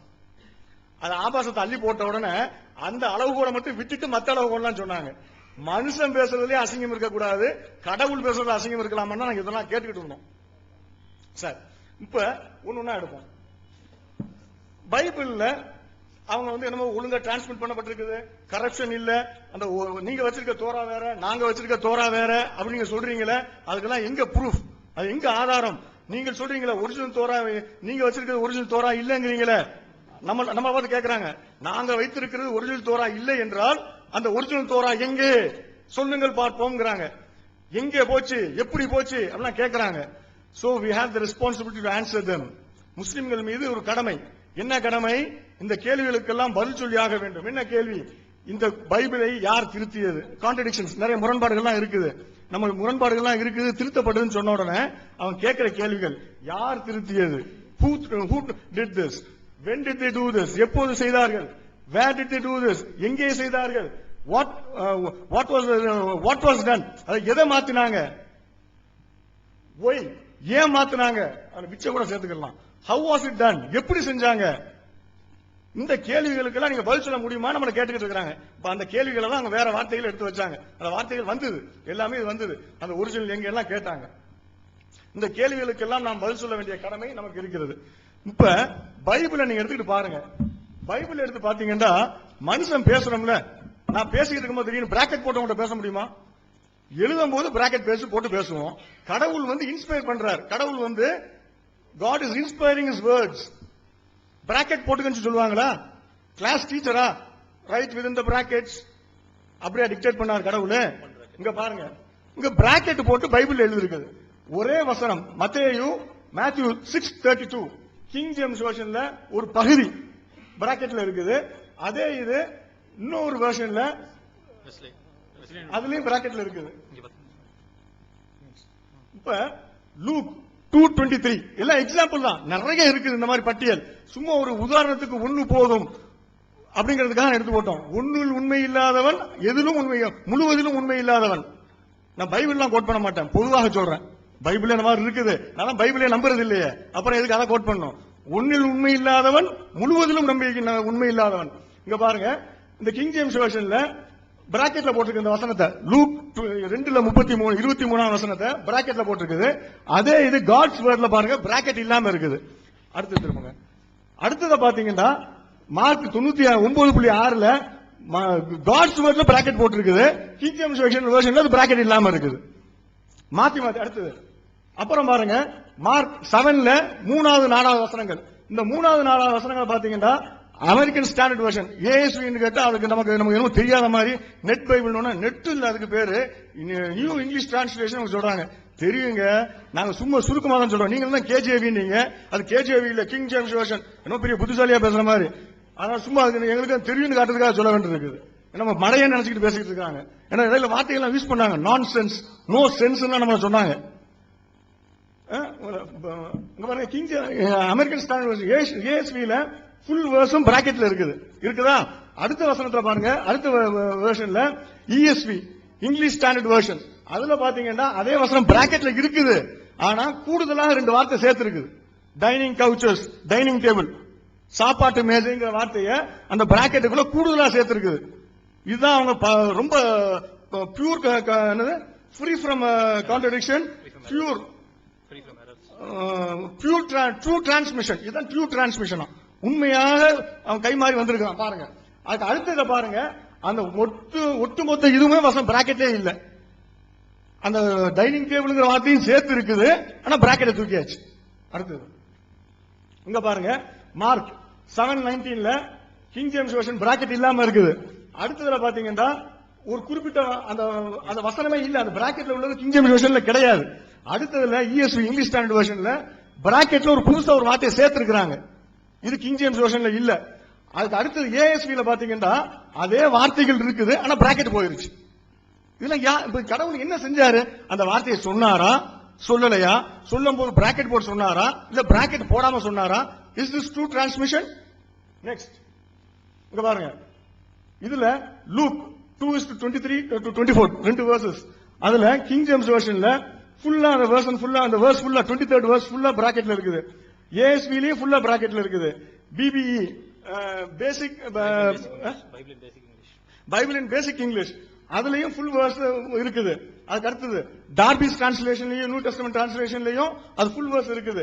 அதுக்கு அடுத்தது பாத்தீங்கன்னு சொன்னா அந்த வெஸ்லேயில அந்த வேர்ஸையே ரெண்டா உடைச்சு 23rd பாதியும் 24ல பாதியும் போட்டு பிராக்கெட்ல போட்டிருக்குது. ஏன் அப்படி உடைச்சு போட்டிருக்காங்க அது பின்னால பார்ப்போம். அடுத்தது மார்க் 15:28 இந்த வேர்ஸ் எடுத்துக்கிட்டு பாத்தீங்கன்னா கிங் ஜேம்ஸ் வெர்ஷன்ல அந்த வேர்ஸ் அப்படி இருக்குதா? அந்த எழுத்துக்களை பாருங்க, சும்மா சாதாரணமா இருக்குது. அதுக்கு அடுத்தது அமெரிக்கன் ஸ்டாண்டர்ட் வெர்ஷன், அதுல பாருங்க லேசா இட்டாலிக்ஸ்ல போட்டிருக்குது. நாங்க போடல, அவங்க பைபிள்ல அப்படிதான் போட்டிருக்காங்க. அவங்க பைபிள்லயே அது இட்டாலிக்ஸ்ல போட்டிருக்காங்க. மற்ற வசனங்கள்லாம் சாதாரணமா போட்டுட்டு அது இட்டாலிக்ஸ்ல போட்டிருக்காங்க. அந்த கர்சர் வச்சு காட்டுங்க. இட்டாலிக்ஸ்ல போட்டிருக்காங்க. ஏன் இட்டாலிக்ஸ்ல போட்டிருக்காங்க புரியாது உங்களுக்கு. இப்ப அடுத்தது புரியும் பாருங்க. Next slide. அடுத்தது பாருங்க, மேல ஏஎஸ்பில பிராக்கெட்ல இட்டாலிக்ஸ்ல போட்டிருக்காங்க. ஏன் இட்டாலிக்ஸ்ல போட்டிருக்காங்க பாருங்க. அடுத்ததுல அந்த வேர்ஸ் பிராக்கெட்ல போட்டான், இன்னொருத்தன் பிராக்கெட்ல போட்டிருக்கான். டர்பி டிரான்ஸ்லேஷன்ல பிராக்கெட்ல போட்டுட்டு நோட் போட்டான், footnote. Many leave out this verse. நிறைய மேனுஸ்கிரிப்ட்ஸ்ல இது இல்ல. மேனுஸ்கிரிப்ட்ஸ்ல ரொம்ப ட்ரூ டிரான்ஸ்மிஷன் அப்படின்னாங்கல்ல, நிறைய மேனுஸ்கிரிப்ட்ஸ்ல இது இல்லையா? பாத்துக்கிட்டீங்களா? சரி, அடுத்த இதே வசனத்தை பைபிளின் பேசிக் இங்கிலீஷ் ஒரு பைபிள் இருக்குது. அந்த பிபிஇ அந்த வேர்ஸ கொஞ்சம் படிக்கிறீங்களா? படிங்க, இது படிங்க. இதுதாங்க அதுல இருக்குது. முதல் சைடுல போனீங்கல்ல அந்த வசனம் இருந்துச்சுல, அப்புறம் இட்டாலிக்ஸா மாறிச்சுல, அப்புறம் பிராக்கெட் போட்டுச்சுல, இப்ப வெறும் பிராக்கெட் தான் இருக்கு, வசனத்தை காணோம், வெறும் நம்பர். இதை படிக்க முடியுமா உங்களால? இதுதான் ட்ரூ டிரான்ஸ்மிஷன். நெக்ஸ்ட் இங்க பாருங்க, அடுத்தது என்ன செஞ்சுட்டாங்க? 27, 28 அதே வசனம் தான். அந்த 27 விட்டுட்டு 28வது வசனத்துக்கு 27, 28 நம்பர் போட்டிருக்காங்க. நம்பரை கணக்கு சரி பண்றதுக்காக. இதை படிச்சுக்கிட்டு போகும்போது வசனத்தை படிச்சுட்டு போவோம், நம்பரை பார்க்க மாட்டோம். அப்படி என்னமோ கரெக்டா தான் படிக்கணும்னு நினைச்சிட்டு இருப்போம், ஆனா விட்டுட்டாங்க. அது 27, 28 போட்டாங்க. அப்புறம் பாருங்க, அது ஏற்கனவே காட்டினதான், தனியா காட்டணும், திரும்ப போட்டிருக்குது பிபிஇ. நெக்ஸ்ட் இங்க பாருங்க, இது நியூ ரிவைஸ் ஸ்டாண்டர்ட் வெர்ஷன் 1989ல வெளியிட்டாங்க. அதுக்கு முன்னால உள்ளதான் தனியா, அதுக்காக வருவோம், இடையில மாறி மாறி வரும் உங்களுக்கு. இந்த 1989ல அதே வசனத்தை போட்டிருக்காங்க பாருங்க. 25க்கு அப்புறம் 26 காணோம், நேரம் 27க்கு வந்துருச்சு. தெரியுதா நம்பரு? முதல் வரியில 26 இருக்குது, 27 இருக்கு, 28 காணோம், 29 வந்துருச்சு பாருங்க. நல்ல புள்ள மாதிரி விட்டுட்டு போயிருவாங்க. பொதுமக்களை ஏமாத்துறாங்க, கிறிஸ்துவ சகோதர சகோதரிகளை ஏமாற்றிக்கிட்டு இருக்கிறாங்க. சில பாதிரியார்களும் சில கிறிஸ்துவ அறிஞர்களும் என்று சிலர் உட்கார்ந்துகிட்டு அதை பொதுமக்களை எல்லாம் ஏமாத்திக்கிட்டு இருக்கிறாங்க. அப்பாவி மக்கள் எல்லாம் ஏமாந்துகிட்டு இருக்கிறாங்க. ஏமாத்திக்கிட்டு என்ன காரணம் சொல்ல முடியாது, அவங்களுக்கு அந்த காரணங்கள் தெரியும். அந்த காரணங்கள் நமக்கு சொல்ல முடியாது, அவங்க நோக்கங்கள் நம்ம சொல்ல முடியாது. இதுக்கு வக்காலத்து வாங்கிட்டு சிலர் உட்கார்ந்துகிட்டு இருக்கிறாங்க. இதுக்கு கூட்டம் போட்டு பேசிக்கிட்டு இருக்காங்க, எங்க பைபிள் பரிசுத்தமானது. என்ன பரிசுத்தம் தெரிஞ்சுக்கிட்டீங்கல்ல, வாங்க. அந்த வார்த்தையை விட்டுட்டு போயிட்டாங்க. நெக்ஸ்ட் இப்ப இந்த வசனத்தை எடுத்துக்கிறோம். 2 குரானிக்கல்ஸ் 36வது சாப்டர் 9வது வசனம், தமிழ்ல 2ஆம் நாளாகமம். அதுல யோயாக்கீன் ராஜாவுக்கு 8 வயதா இருந்தது அப்படின்னு இருக்குது. தமிழ்ல இருக்குதா? அதே இது இங்கிலீஷ்ல இருக்கு பாருங்க, 18 இயர்ஸ் இருக்குது. தமிழ் மக்களுக்கு ஒரு பைபிள், இங்கிலீஷ் ஒரு மக்களுக்கு ஒரு பைபிள். அது கேட்டா தமிழ்ல தப்பு செஞ்சிருப்பாங்க, தமிழ்ல தப்பு செய்யலங்க, வேணும்னு செஞ்சிருக்கிறாங்க. காட்டட்டுமா? 8:18 இருக்குதா? அடுத்தது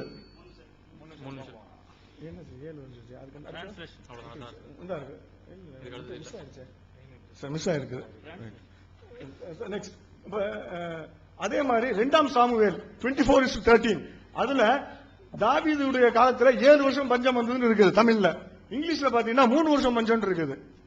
எது கரெக்ட், எது ட்ரூ டிரான்ஸ்மிஷன், எது எரர் ஃப்ரீ, எதுல பொய் இல்ல, எதுல கான்ட்ரடிக்ஷன் இல்ல? ரெண்டுலயும் கான்ட்ரடிக்ஷன் இருக்குதா? நீங்க பைபிள் பைபிள்ங்கறீங்களே, பைபிள் கடவுளுடைய வார்த்தைங்கறீங்களே, இந்த தமிழ் பைபிள் கடவுளுடைய வார்த்தையா, இங்கிலீஷ் பைபிள் கடவுளுடைய வார்த்தையா? எந்த பைபிளை நீங்க கடவுளுடைய வார்த்தைன்னு சொல்றீங்க? இங்கிலீஷ் கடவுளுடைய வார்த்தைனா தமிழ் பொய்யா இருக்குதா? தமிழ்ல பொய் கடவுளுடைய வார்த்தைனா இங்கிலீஷ் பொய்யா இருக்குதா? எது? அடுத்தது அதே இதுதான். இங்க பாருங்க, அதுல முன்னாள் சைடு போங்க. முன்னாள் சைடுல இங்கிலீஷ்ல 3 இருக்குதா? திரும்ப பாருங்க, இன்னொரு இங்கிலீஷ்ல 3 இருக்குது, இன்னொரு இங்கிலீஷ்ல 7 இருக்குது. இந்த ரெண்டு இங்கிலீஷ்ல எந்த பைபிள் சரியான பைபிள்? என்னங்க இங்கிலீஷுக்கு இங்கிலீஷ் முரண்பாடு, இங்கிலீஷுக்கு தமிழுக்கு முரண்பாடு, எதை நம்ப சொல்றீங்க? நெக்ஸ்ட். அதே மாதிரி அகசியா ராஜாவாகிற போது அவர் 22 வயதா இருந்ததுன்னு போட்டிருக்குது. இது எங்க? 2ஆம் நாளாகமத்துல இருக்குது, 2nd Chroniclesல. 2ஆம் ராஜாக்கள் 2ஆம் கிங்ஸ்ல அதே மாதிரி இருக்கு, 22 வயசு இருக்குது.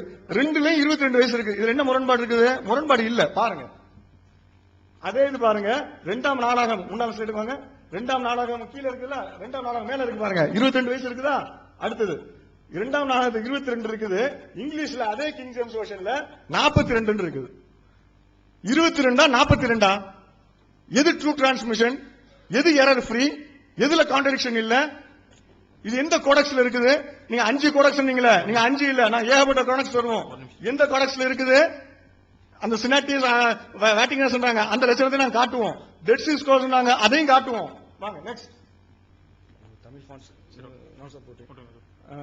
இதுல இங்க பாருங்க, 2ஆம் சாமுவேல் திரும்ப தமிழ்ல 1700 குதிரை வீரர்கள் இருக்குது.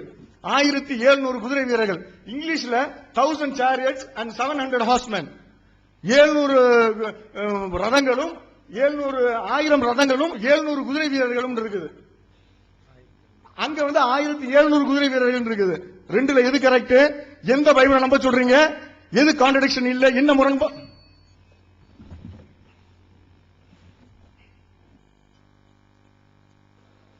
Yes, friends. It's a good argument to hear like this. Our brother is able to bring his evidences. இது ஒரு நல்ல விவாதமாக இருக்கிறது. ஏனென்றால் அருமையான சகோதரர் அநேக ஆதாரங்களை கொண்டு வருவதற்கு கூடியவராக இருந்தார். But when we evaluate the nature of evidences which he brings, it's all confused and disqualified. அவர் கொண்டு வருகிறதான அந்த ஆதாரங்களுடைய தன்மையை நாம் பரிசோதித்தால் அது அவைகளுக்குள்ளாகவே குழப்பமுடையதாக, அது தகுதியற்றதாக இருக்கிறதை நாம் பார்க்க முடிகிறது. Before he uses the evidences, he has to learn how to use it. ஒரு ஆதாரத்தை அவர் கொண்டு வருவதற்கு முன்பதாக அந்த ஆதாரத்தை எப்படி உபயோகப்படுத்துவது என்பதை அவர் கற்றிருக்க வேண்டும். If anyone wanted to criticize on the manuscript basis, on the bracket basis, what is in original or not, then there is some qualification. ஒரு எழுத்து பிரதிகளை பற்றி யாராவது குற்றம் சொல்ல வேண்டும் என்றால் அது ஒரு உண்மையாக இருந்ததா அல்லது பிராக்கெட்ல இருக்கிறது, அப்படிப்பட்டதான காரியங்களை அவர்கள் குற்றம் சுமத்த வேண்டும் என்று சொன்னால் முதலாவது அவர்கள் அதிலே கற்றிருந்தவர்களாக இருக்க வேண்டும். For example, if I have a pain, I can say in medical shop, please give me a Brufen.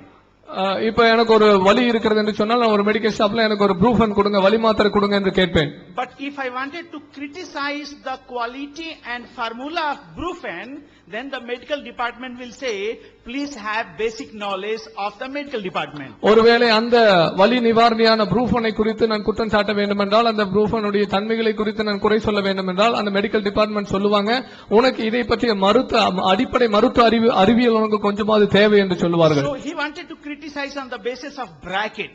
அவர் எனவே அடைப்புக்குறியில அல்லது பிராக்கெட்ல இருக்கப்பட்டதான் அந்த காரியத்தை குறித்து அவர் குற்றம் சாட்டி கொண்டிருக்கிறார். What is in original and what is not, what is added. அவர் சொல்ல இது ஒரிஜினல் இல்லாத இப்பொழுது சேர்க்கப்பட்டிருக்கிறது என்று சொல்லிக் கொண்டிருக்கிறார். For this, இதற்காக he needs 10 qualification. 10 தகுதி நிலைகள். First, he should know biblical language, Hebrew, Aramaic and Greek. அவருக்கு வேதாகம மொழிகளான எபிரேயம், அரமியம், கிரேக் என்கிறதான மொழிகளை பற்றி தான புலமை இருக்க வேண்டும். To go and study original, அதை மூல மொழியிலே படிப்பதற்கு, verify by himself, அவர் தானாகவே அதை பரிசோதிப்பதற்கு, and then tell in a public that I have found it out. நான் அதை கண்டுபிடித்திருக்கிறேன் என்று சொல்லுவதற்கு அவர் அதை செய்திருக்க வேண்டும். On the basis of translation, you cannot do this one. மொழியாக்கத்தின் அடிப்படையில் நீங்கள் இதை நிச்சயமாக செய்ய முடியாது. Number 2, இரண்டாவது, he should know the basic about manuscript study principle. மூலப்பிரதிகளை படிக்கிறதான அந்த படிக்கிறதான தத்துவத்தை பற்றி அவர் அறிந்திருக்க வேண்டும். Basically there are 3 principles. அந்த மூலப்பிரதிகளை படிப்பதற்கான 3 அடிப்படை தத்துவங்கள் இருக்கிறது. Manuscript criticism, மூல பிரதிகளை பற்றியதான விமர்சனம், declaration of corruption, அதிலே பிழை இருக்கிறது என்று சொல்லி அறிக்கை செய்கிற அறிவிப்பு, and by the richness of manuscript, restoration. அந்த மூலப்பிரதிகளின் ஏராளமான தன்மையில வைத்து அது மீண்டும் பல நிலைமைக்கு திரும்ப கொண்டு வரப்படுகிறதை பற்றி பேசுவது. He has quoted some of the brackets.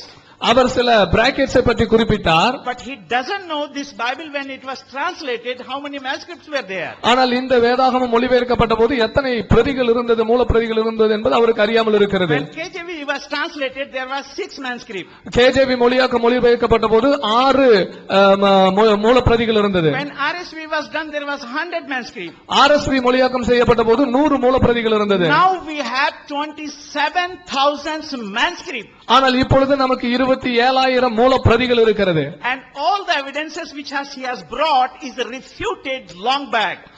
அவர் கொண்டு வந்ததான எல்லா ஆதாரங்களும் பல நாட்களுக்கு, பல வருடங்களுக்கு முன்பதாகவே மறுப்பு தெரிவிக்கப்பட்டிருக்கிறது. He knows the Bruce Metzger, one of the greatest critics. மிகச் சிறந்த விமர்சகரான ப்ரூஸ் என்பவரை அறிந்திருந்தால், he says that today when we study this all the manuscript, 98% all the brackets can be removed and can restore to original condition.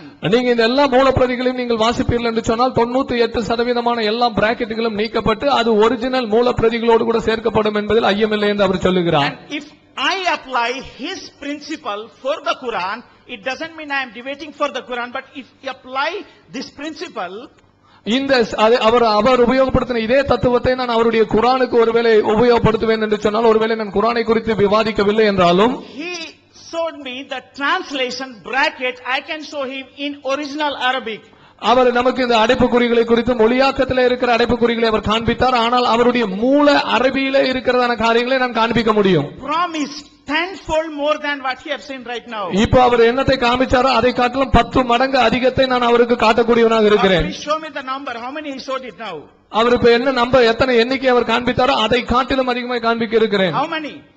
எத்தனை number அவர் ஒருவேளை காண்பித்தார் இப்பொழுது? Let me go tenfold more than that. ஆனால் அதை காட்டிலும் 10 மடங்கு அதிகமாக நாம் காமிக்கக்கூடியவர்களா இருக்கிறோம். I have here 2 Quranic manuscript studies.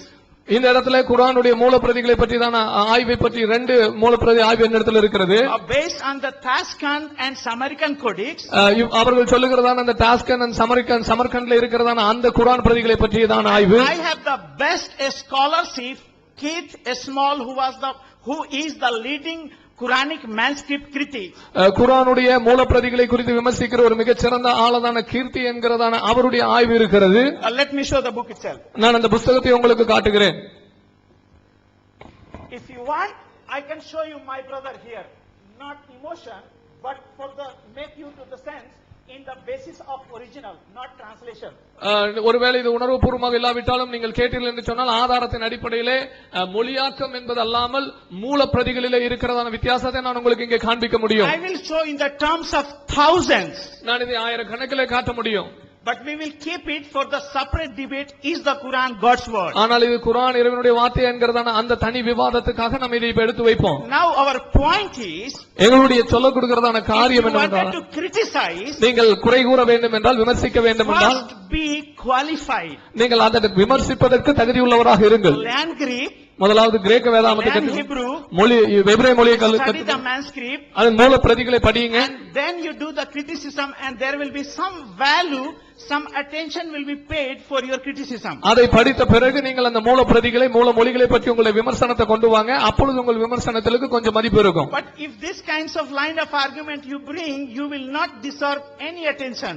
ஆனால் இந்த விதமான விவாத முறைகளை நீங்கள் கொண்டு வந்தீர்களானால் இதிலே நீங்கள் ஒரு பெரிய கவனத்தை ஈர்க்க முடியாது. Now let me show the Arabic. He has shown the translation and bracket. அவர் ஒருவேளை மொழியாக்கத்தில் இருக்கிறதான பிராக்கெட்டையும் மற்ற காரியங்களையும் காண்பித்தார். நான் உங்களுக்கு அரபியை காண்பிக்கிறேன். I have here thousands. நான் இந்த இடத்துல ஆயிரக்கணக்கான காரியங்களை காட்ட முடியும். We all will keep it for the Quran. Is the Quran corrupted or not corrupted God's word. இதை நம்ம அடுத்த விவாதமான குர்ஆன் இறைவனுடைய வேதமா என்பதிலே நாம் இதை காட்டுவோம். With the best scholarship, not what I think, but what the scholars think about it. நான் இதை பற்றி என்ன நினைக்கிறேன் என்பது அல்ல, ஆனால் மூலப்பிரதிகளை பற்றி தான் மிகச் சிறந்த அறிஞர்கள் என்ன நினைத்தார்கள், என்ன சொல்லுகிறார்கள் என்பதின் அடிப்படையில். For the biblical corruption, வேதாகமத்திலே கரைப்படுத்தப்பட்டிருக்கிற காரியத்தை he has not brought even one scholar of his own community. ஆனால் அவருடைய சொந்த மார்க்கத்திலிருந்து அல்லது அவருடைய சொந்த சமுதாயத்திலிருந்து ஒரு அறிஞரை அவர் குறிப்பிடவில்லை. But let me bring 6 at least. ஆனால் நான் அதற்கு எதிராக 6 காரியங்களை குறிப்பிடட்டும். Tabari, after studying, he says Bible is not corrupted. அல் தபாரி சொல்லுகிறார் வேதாகமம் கரைப்படுத்தப்படவில்லை என்று. Al Ghazali says it is not corrupted. அல் கசாலி சொல்லுகிறார் வேதாகமம் கரைப்படுத்தப்படவில்லை. Bukhari says it is not corrupted. Bukhari சொல்லுகிறார் வேதாகமம் கரைப்படுத்தப்படவில்லை. Al Masudi says it is not corrupted. அல் மசூதி சொல்லுகிறார் வேதாகமம் கரைப்படுத்தப்படவில்லை. Al Hussain says it is not corrupted. அலி ஹுசைன் அவர் சொல்லுகிறார் இது கரைப்படுத்தப்படவில்லை. Al Ghazali says it is not corrupted. அல் கசாலி மீண்டும் சொல்லுகிறார் இது வேதாகமம் கரைப்படுத்தப்படவில்லை. Ibn Khaldun says it is not corrupted. Ibn Khaldun சொல்லுகிறார் வேதாகமம் கரைப்படுத்தப்படவில்லை. Sir Syed of India, the founder of Aligarh University, he says when you study thoroughly on this subject, you will have only one conclusion: it is not corrupted. Aligarh யூனிவர்சிட்டியின் ஸ்தாபகரான Sir Syed Ahmed Khan என்பவருடைய காரியத்திலே இந்த தலைப்பை பற்றி நீங்கள் படிப்பீர்களான அவரும் சொல்லுகிறார் வேதாகமம் எந்த விதத்திலும் கரைப்படுத்தப்படவில்லை. I have here a book. இந்த இடத்துல என்னிடத்தில் ஒரு புத்தகம் இருக்கிறது. Tampering Narratives, the second book of that line. Tampering Narratives. Not that one. It's down actually. It's just down right there.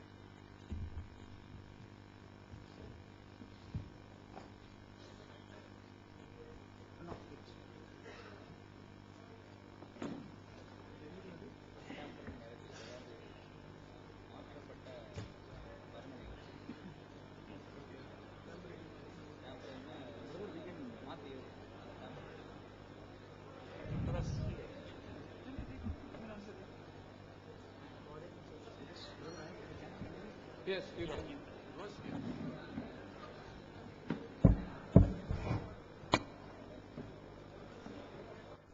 I'll continue in between. நான் இதற்கிடையிலே அதை தொடர்கிறேன்.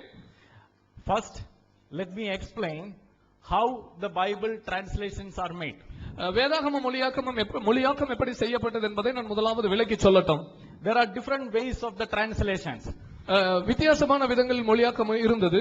For example, when KJV is translated, KJV உதாரணத்துக்கு மொழியாக்கம் செய்யப்பட்ட போது it went to the available manuscript at that time. அந்த காலத்திலே அவர்களுக்கு இருந்ததான மூலப்பிரதிகளை பொறுத்து அது மொழியாக்கம் செய்யப்பட்டது. Now when other translations are made, there is a way of majority. They go by the majority manuscripts. ஆனால் மற்ற மொழியாக்கங்கள் செய்யப்பட்ட போது அவர்களுக்கு இருந்ததான மூலப்பிரதிகளின் எண்ணிக்கையின் அடிப்படையிலே அதிகமான மூலப்பிரதிகளின் எண்ணிக்கையின் அடிப்படையிலே மொழியாக்கம் செய்யப்பட்டது. And when there are other methods, that is a critical method of that document transmission. அந்த ஆதாரங்கள் பரிமாற்றத்தின் அடிப்படையிலே ஒரு விமர்சனத்தின் அடிப்படையிலான அந்த மொழியாக்கம் நடந்தபோது. Now what do I mean by this? அப்படி என்று சொன்னால் அதன் அர்த்தம் என்னவென்றால், when the scribes are transmitting one document to the other, ஒரு ஆதாரத்திலிருந்து இன்னொரு ஆதாரத்துக்கு அந்த எழுத்தர்கள் தங்களுடைய காரியங்களை பரிமாற்றும் போது, if the Christians find that verse is not missed by a scribe in one of the manuscript, if the Christians find that the verse is missed in one of the manuscripts, அப்படியாக மொழியாக்கப்பட்ட மூலப்பிரதிகளிலே அது தவறப்பட்டிருக்கிறது என்று சொல்வதை கிறிஸ்தவர்கள் கண்டுபிடித்தார்களானால், they put it in brackets. அவர்கள் அதை அடைப்புக்குள்ளாக போட்டார்கள். That shows our honesty. அது நம்முடைய நேர்மையை காட்டுகிறது. For example, let us take the example of Mark. உதாரணத்துக்கு மார்க் சுவிசேஷத்தின் உதாரணத்தை நாம் எடுத்துக்கொள்வோம். The last portion of the Mark is kept in brackets. Mark சுவிசேஷத்தின் இறுதி பகுதி அடைப்புக்குள்ளாக இடப்பட்டிருக்கிறது. Why is it so? ஏன் அப்படி இருக்கிறது? Because in two of the manuscripts, out of the thousands of manuscripts, in two of the manuscripts, those portions are missing. ஆயிரக்கணக்கான மூலப்பிரதிகளுக்கு மத்தியிலே 2 மூலப்பிரதிகளிலே அந்த mark சுவிசேஷத்தின் கடைசி பகுதி இல்லாமல் இருக்கிறது. Just because it is missing in two of the manuscripts, we put it in brackets. வெறும் 2 மூலப்பிரதிகளிலே அந்த பகுதி இல்லாமல் இருக்கிற காரணத்தினாலே அதை நாம் அடைப்புக்குள்ளாக போட்டிருக்கிறோம். Now that doesn't mean that the verse was never there. அப்படி என்று சொன்னால் அந்த வசனங்கள் ஏற்கனவே இல்லை என்பது அதன் அர்த்தமாகாது. For example, உதாரணமாக if I have to give a comparison, நான் இதற்கான ஒரு ஒப்பிடுதலை உங்களுக்கு கொடுக்க வேண்டும் என்று சொன்னால், if the Muslims had followed the same methodology in compiling the Quran, குர்ஆனை தொகுக்கும் போது அருமையான இஸ்லாமியர்கள் இந்த சேம் மெத்தடை உபயோகப்படுத்துவார்கள் என்று சொன்னால், if they had the same honesty in compiling the Quran, அந்த குர்ஆனை தொகுக்கும் போது இதே விதமான நேர்மை அவர்களுக்குள் இருந்திருக்கும் என்றால், they would have put the first chapter of the Quran in bracket. குர்ஆனின் முதல் அதிகாரத்தையே அவர்கள் பிராக்கெட்ல தான் போட்டிருக்க வேண்டும். Because ஏனென்றால் one of the four major teachers of the Quran, குர்ஆனை கற்றுக் கொடுக்க வேண்டியதான மிக முக்கியமான நான்கு ஆசிரியர்களில் one of them did not agree that Surah 1 is the part of Quran. அவர்களில் ஒருவர் சூரா முதலாவது அத்தியாயம் குர்ஆனுடைய ஒரு பகுதி என்பதை ஒப்புக்கொள்ளவில்லை. If the Christians were doing that, they would have put it in bracket and they would have put a footnote saying that this was not found in this codex. ஒருவேளை அதை கிறிஸ்தவர்கள் செய்வார்கள் என்று சொன்னால் அதை ஒரு அடைப்பு குறிக்குள்ள போட்டு விட்டு சொல்லுவார்கள், இது இந்த மூலப்பிரதியிலே காணப்படவில்லை என்று எழுதியிருப்பார்கள். Now the Muslims don't do that. ஆனால் இஸ்லாமியர்கள் அதை செய்வதில்லை. It is a question of the honesty of the Christians versus the dishonesty in the other translation. இது இன்னொரு மொழியாக்கத்தில் நீங்கள் சொல்லுவீர்கள் என்று சொன்னால், இது கிறிஸ்தவர்களுடைய நேர்மைக்கும் இஸ்லாமியர்களுடைய நேர்மையற்ற தன்மைக்கும் உள்ளதான வேறுபாடு என்று சொல்லலாம். I am going to say, for argument's sake, let us consider all the verses that he cited. I am ready to say, let us remove it for the argument's sake. நாம் ஒரு விவாதத்துக்காக நாம் இதை சொல்லுவோம் என்று சொன்னால், அவர் காண்பித்ததான எல்லா வசனங்களையும் நாம் நீக்குவோம். If we remove all those verses, we still have the exact same doctrine as we hold on now. அப்படி அவர் காண்பித்த எல்லா வசனத்தையும் நீக்கினாலும் கூட இன்றைக்கு கிறிஸ்தவர்களுடைய இறை தத்துவம் என்னவென்றால் அதை அப்படியே நாம் இன்னும் கொண்டிருக்க முடியும். For example, let me say Mark chapter 15 verse 28. உதாரணமாக மார்க் 15வது அதிகாரம் 28வது வசனம். We will remove that from all the translations. அந்த பகுதியை எல்லா மொழியாக்கத்திலிருந்தும் நாம் நீக்கிவிடலாம். Does that verse still exist in the Bible? If we remove that verse from Mark chapter 15 verse 28 from all the translation, does that verse exist in the Bible? Yes, it still exists because Isaiah 53:12 has exactly the same concept mentioned. ஒருவேளை இந்த mark சுவிசேஷத்தின் பகுதியை நீங்கள் எல்லா மொழியாக்கத்திலும் நீக்கினாலும் கூட அந்த வசனங்கள் உங்களுடைய வேதாகமத்தில் இருக்கிறதா என்றால் நிச்சயமாக இருக்கிறது. ஏசாயா 52வது அதிகாரத்திலே 2 முதல் வசனங்களிலே நீங்கள் அதை தெளிவாக பார்க்கலாம். Now let me come to the Dead Sea Scrolls. நான் இப்பொழுது அந்த டெட் சீ சவக்கடல் சுருள் பற்றியதான புத்தகத்துக்கு வரட்டும். This is Ezekiel chapter 23. இது எசேக்கியேலுடைய 23வது அதிகாரத்தை பற்றியது. Ezekiel chapter 23 is there in the Dead Sea Scrolls which was written before Christ. இயேசு கிறிஸ்துவுக்கு முன்பதாக எழுதப்பட்டதான அந்த பிரதிகளிலே இருக்கிறது என்று சொல்லி சவக்கடல் சுருள் சொல்லுகிறது. This is the Dead Sea Scrolls manuscripts translations. இதுதான் சவக்கடல் சுருளிலே கிடைக்கப்பட்டதான மூல பிரதிகளின் மொழியாக்கம். We were disputing about Ezekiel 23, but Ezekiel 23 is there in the Dead Sea Scroll. ஆனால் எசேக்கியேல் 23 பற்றி நாம் இத்தனை நேரம் விவாதித்துக் கொண்டிருந்தோம். அந்த எசேக்கியேல் 23 சவக்கடல் சுருளிலே இருக்கிறது.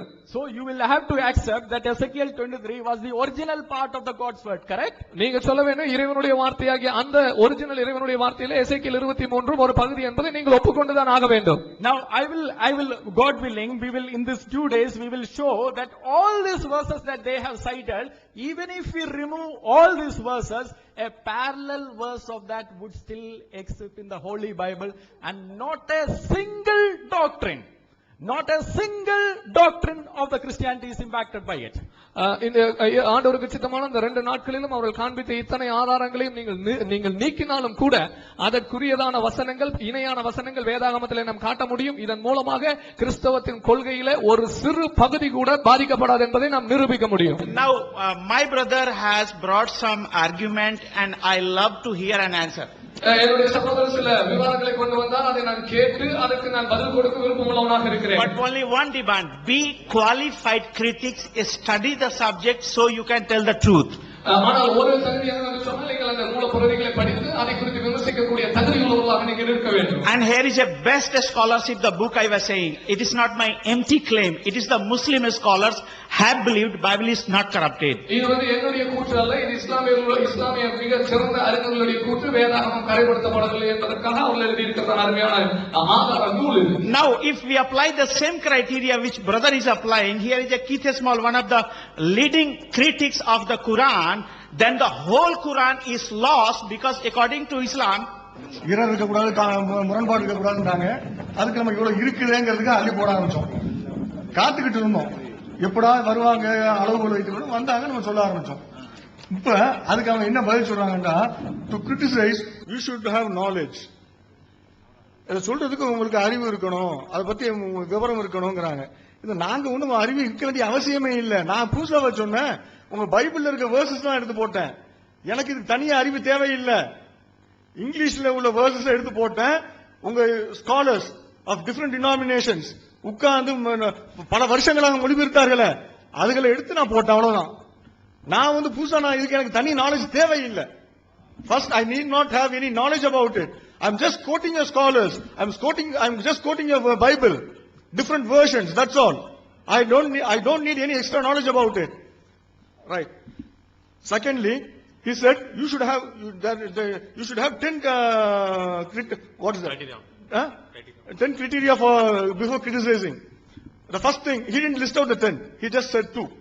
The first thing he said is we should know Hebrew, Greek, and Aramaic. மொழிபெயர்க்க இதை பத்தி நீங்க விமர்சனம் செய்வதாக இருந்தால் உங்களுக்கு 10 தகுதிகள் இருக்கணும் அப்படின்னார். ஆனா 2 தான் சொன்னார், மத்தெல்லாம் விட்டுட்டார். 2ல என்னன்னு கேட்டா, you should know Hebrew, Greek, and Aramaic என்றார். I'm sorry, I don't know Aramaic, but I have working knowledge of Greek and Hebrew. எனக்கு கிரீக்கும் ஹீப்ரூவும் வேற புரிஞ்சுக்கிற அளவுக்கு, ஆய்வு செய்யக்கூடிய அளவுக்கு தெரியும், பேச வராது. Because it's not my mother tongue, I can't speak. But I have working knowledge, I can study, I can read, I can write, I can read and understand. ரெண்டாவது, செகண்ட், மேனுஸ்கிரிப்ட பத்தி நீங்க கிரிட்டிசைஸ் பண்ணா அதுக்கு தனியா தெரிஞ்சிருக்கணும். 3 விஷயம் தெரிஞ்சிருக்கணும். To criticise manuscript you should have 3 knowledge. What are they? You should know about manuscript criticism, then declaration, and then restoration. Then he explained what is declaration. Declaration means you should declare that this is corrupted. Then he said restoration. Then you should restore the correct one. Then what is there? You declare that it's not there. Then you restore it. Who are you to restore it in God's word? அவர் என்ன சொல்றாரு, உங்களுக்கு இன்னொரு அறிவு இருக்கணுமா. டெக்ஸ்டல் criticism சொல்லுவாங்க, டெக்ஸ்ட பத்தி criticise பண்றதுக்கு அது சொல்லுவாங்க. அவர் வேற வார்த்தைகளை சொன்னாரு, மேனுஸ்கிரிப்ட பத்தி கிரிட்டிசைஸ் பண்றதுக்கு மேனுஸ்கிரிப்ட் கிரிட்டிசிசத்தை பத்தி தெரிஞ்சிருக்கணும். ரெண்டாவதாக டிக்ளேர் பண்ணணும், அறிவிக்கணும். என்ன அறிவிக்கணும்? இது எல்லாம் தப்பானது அப்படின்னு அறிவிக்கணுமா, இதை தெரிஞ்சிருக்கணுமா. அப்ப தப்பானது தெரிஞ்சிருக்கணுங்கிற அளவுக்கு தப்பானது வச்சிருக்காங்க பாருங்க. அதை பத்தி தனியா படிக்கிற அளவுக்கு வச்சிருக்காங்க. உண்மையில அப்படிதான். டெக்ஸ்டல் கிரிட்டிசிசம் சொல்லிட்டு ஒரு தனி சப்ஜெக்டே இருக்குது. டிவினிட்டி படிக்கக்கூடியவங்களுக்கு, தியாலஜி படிக்கக்கூடியவங்களுக்கு தெரியும் அது. அப்புறம் ரெஸ்டோரேஷன் தான் விட்டு போனதை திரும்ப சேர்க்கிறது. ஏதாவது வசனங்களை விட்டு போச்சா சேர்க்கிறது தான். கடவுளுடைய வார்த்தையில சேர்க்கறதுக்கு உனக்கு என்ன வேலை? இதெல்லாம் விட்டு போச்சு, நான் எப்படி சேர்க்கிறது? ஆளுக்கால இஷ்டத்துக்கு சேர்த்ததுனாலதான் வந்த வேணை.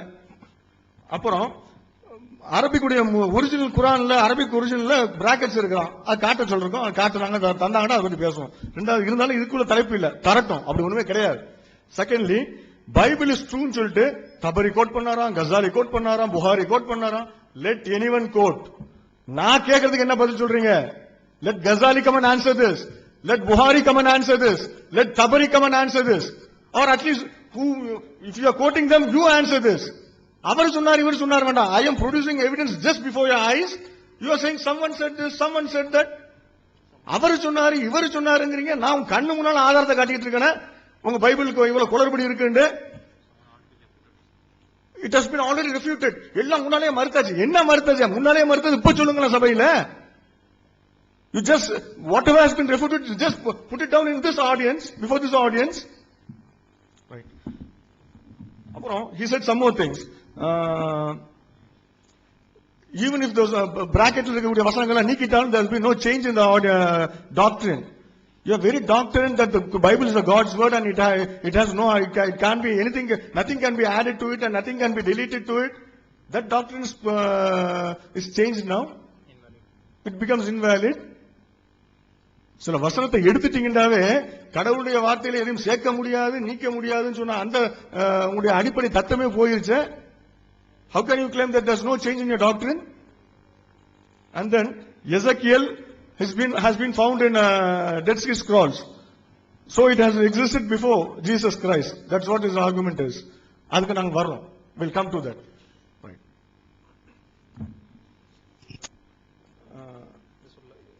Translate பண்ணிருக்கேன். தமிழ்ல தான் இருக்குல்ல. Okay. So if you read these verses, whatever is in the slide, all are from 2 Chronicles chapter 22 verse 2.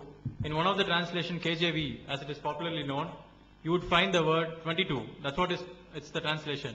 And other two verses like the Catholic Bible and the general translation, you will find 42. Now tell us whether it is 22 or 42. And these contradictions are in the two different Tamil translations. If you accept one of the verse as God's word, you will have to deny the other one. Are we over? Next. Now take Luke 10:1. அதுல 70 அப்படின்னு சொல்லிட்டு இருக்குது, 70ன்னு சொல்லிட்டு இருக்குது. அதுக்கப்புறம் இதுல பாத்தீங்க ESV ல 70ன்னு இருக்குது, ESV ல 72ன்னு இருக்குது. Which is right? 70 or 72? Next. Then in today's New International Version 72, அந்த 10 க்கு போறங்க, பெருசா 10 ன்னு போட்டுருக்கு பாருங்க. அதுல பாருங்க 72 appointed 72 ஒரு D ன்னு ஒன்னு போட்டுருக்குது. அந்த D க்கு கீழ பாருங்க, கீழ எஸ் D ன்னு போட்டுருக்குதா, அது கீழ பாருங்க, கீழ D ன்னு போட்டு some manuscripts 70 also in verse 17. சில manuscriptல 17 இருக்கலாம். அப்ப உங்களுக்கு 70யா 17ன்னு தெரியலண்டா விட்டுற வேண்டியதுதானே. அத எது ஒரிஜினல் வேர்டு, எது கடவுள் சொன்னது, எது கடவுள் சொன்னது? Now if you have to agree 70 is true, you will have to deny the other. Allahu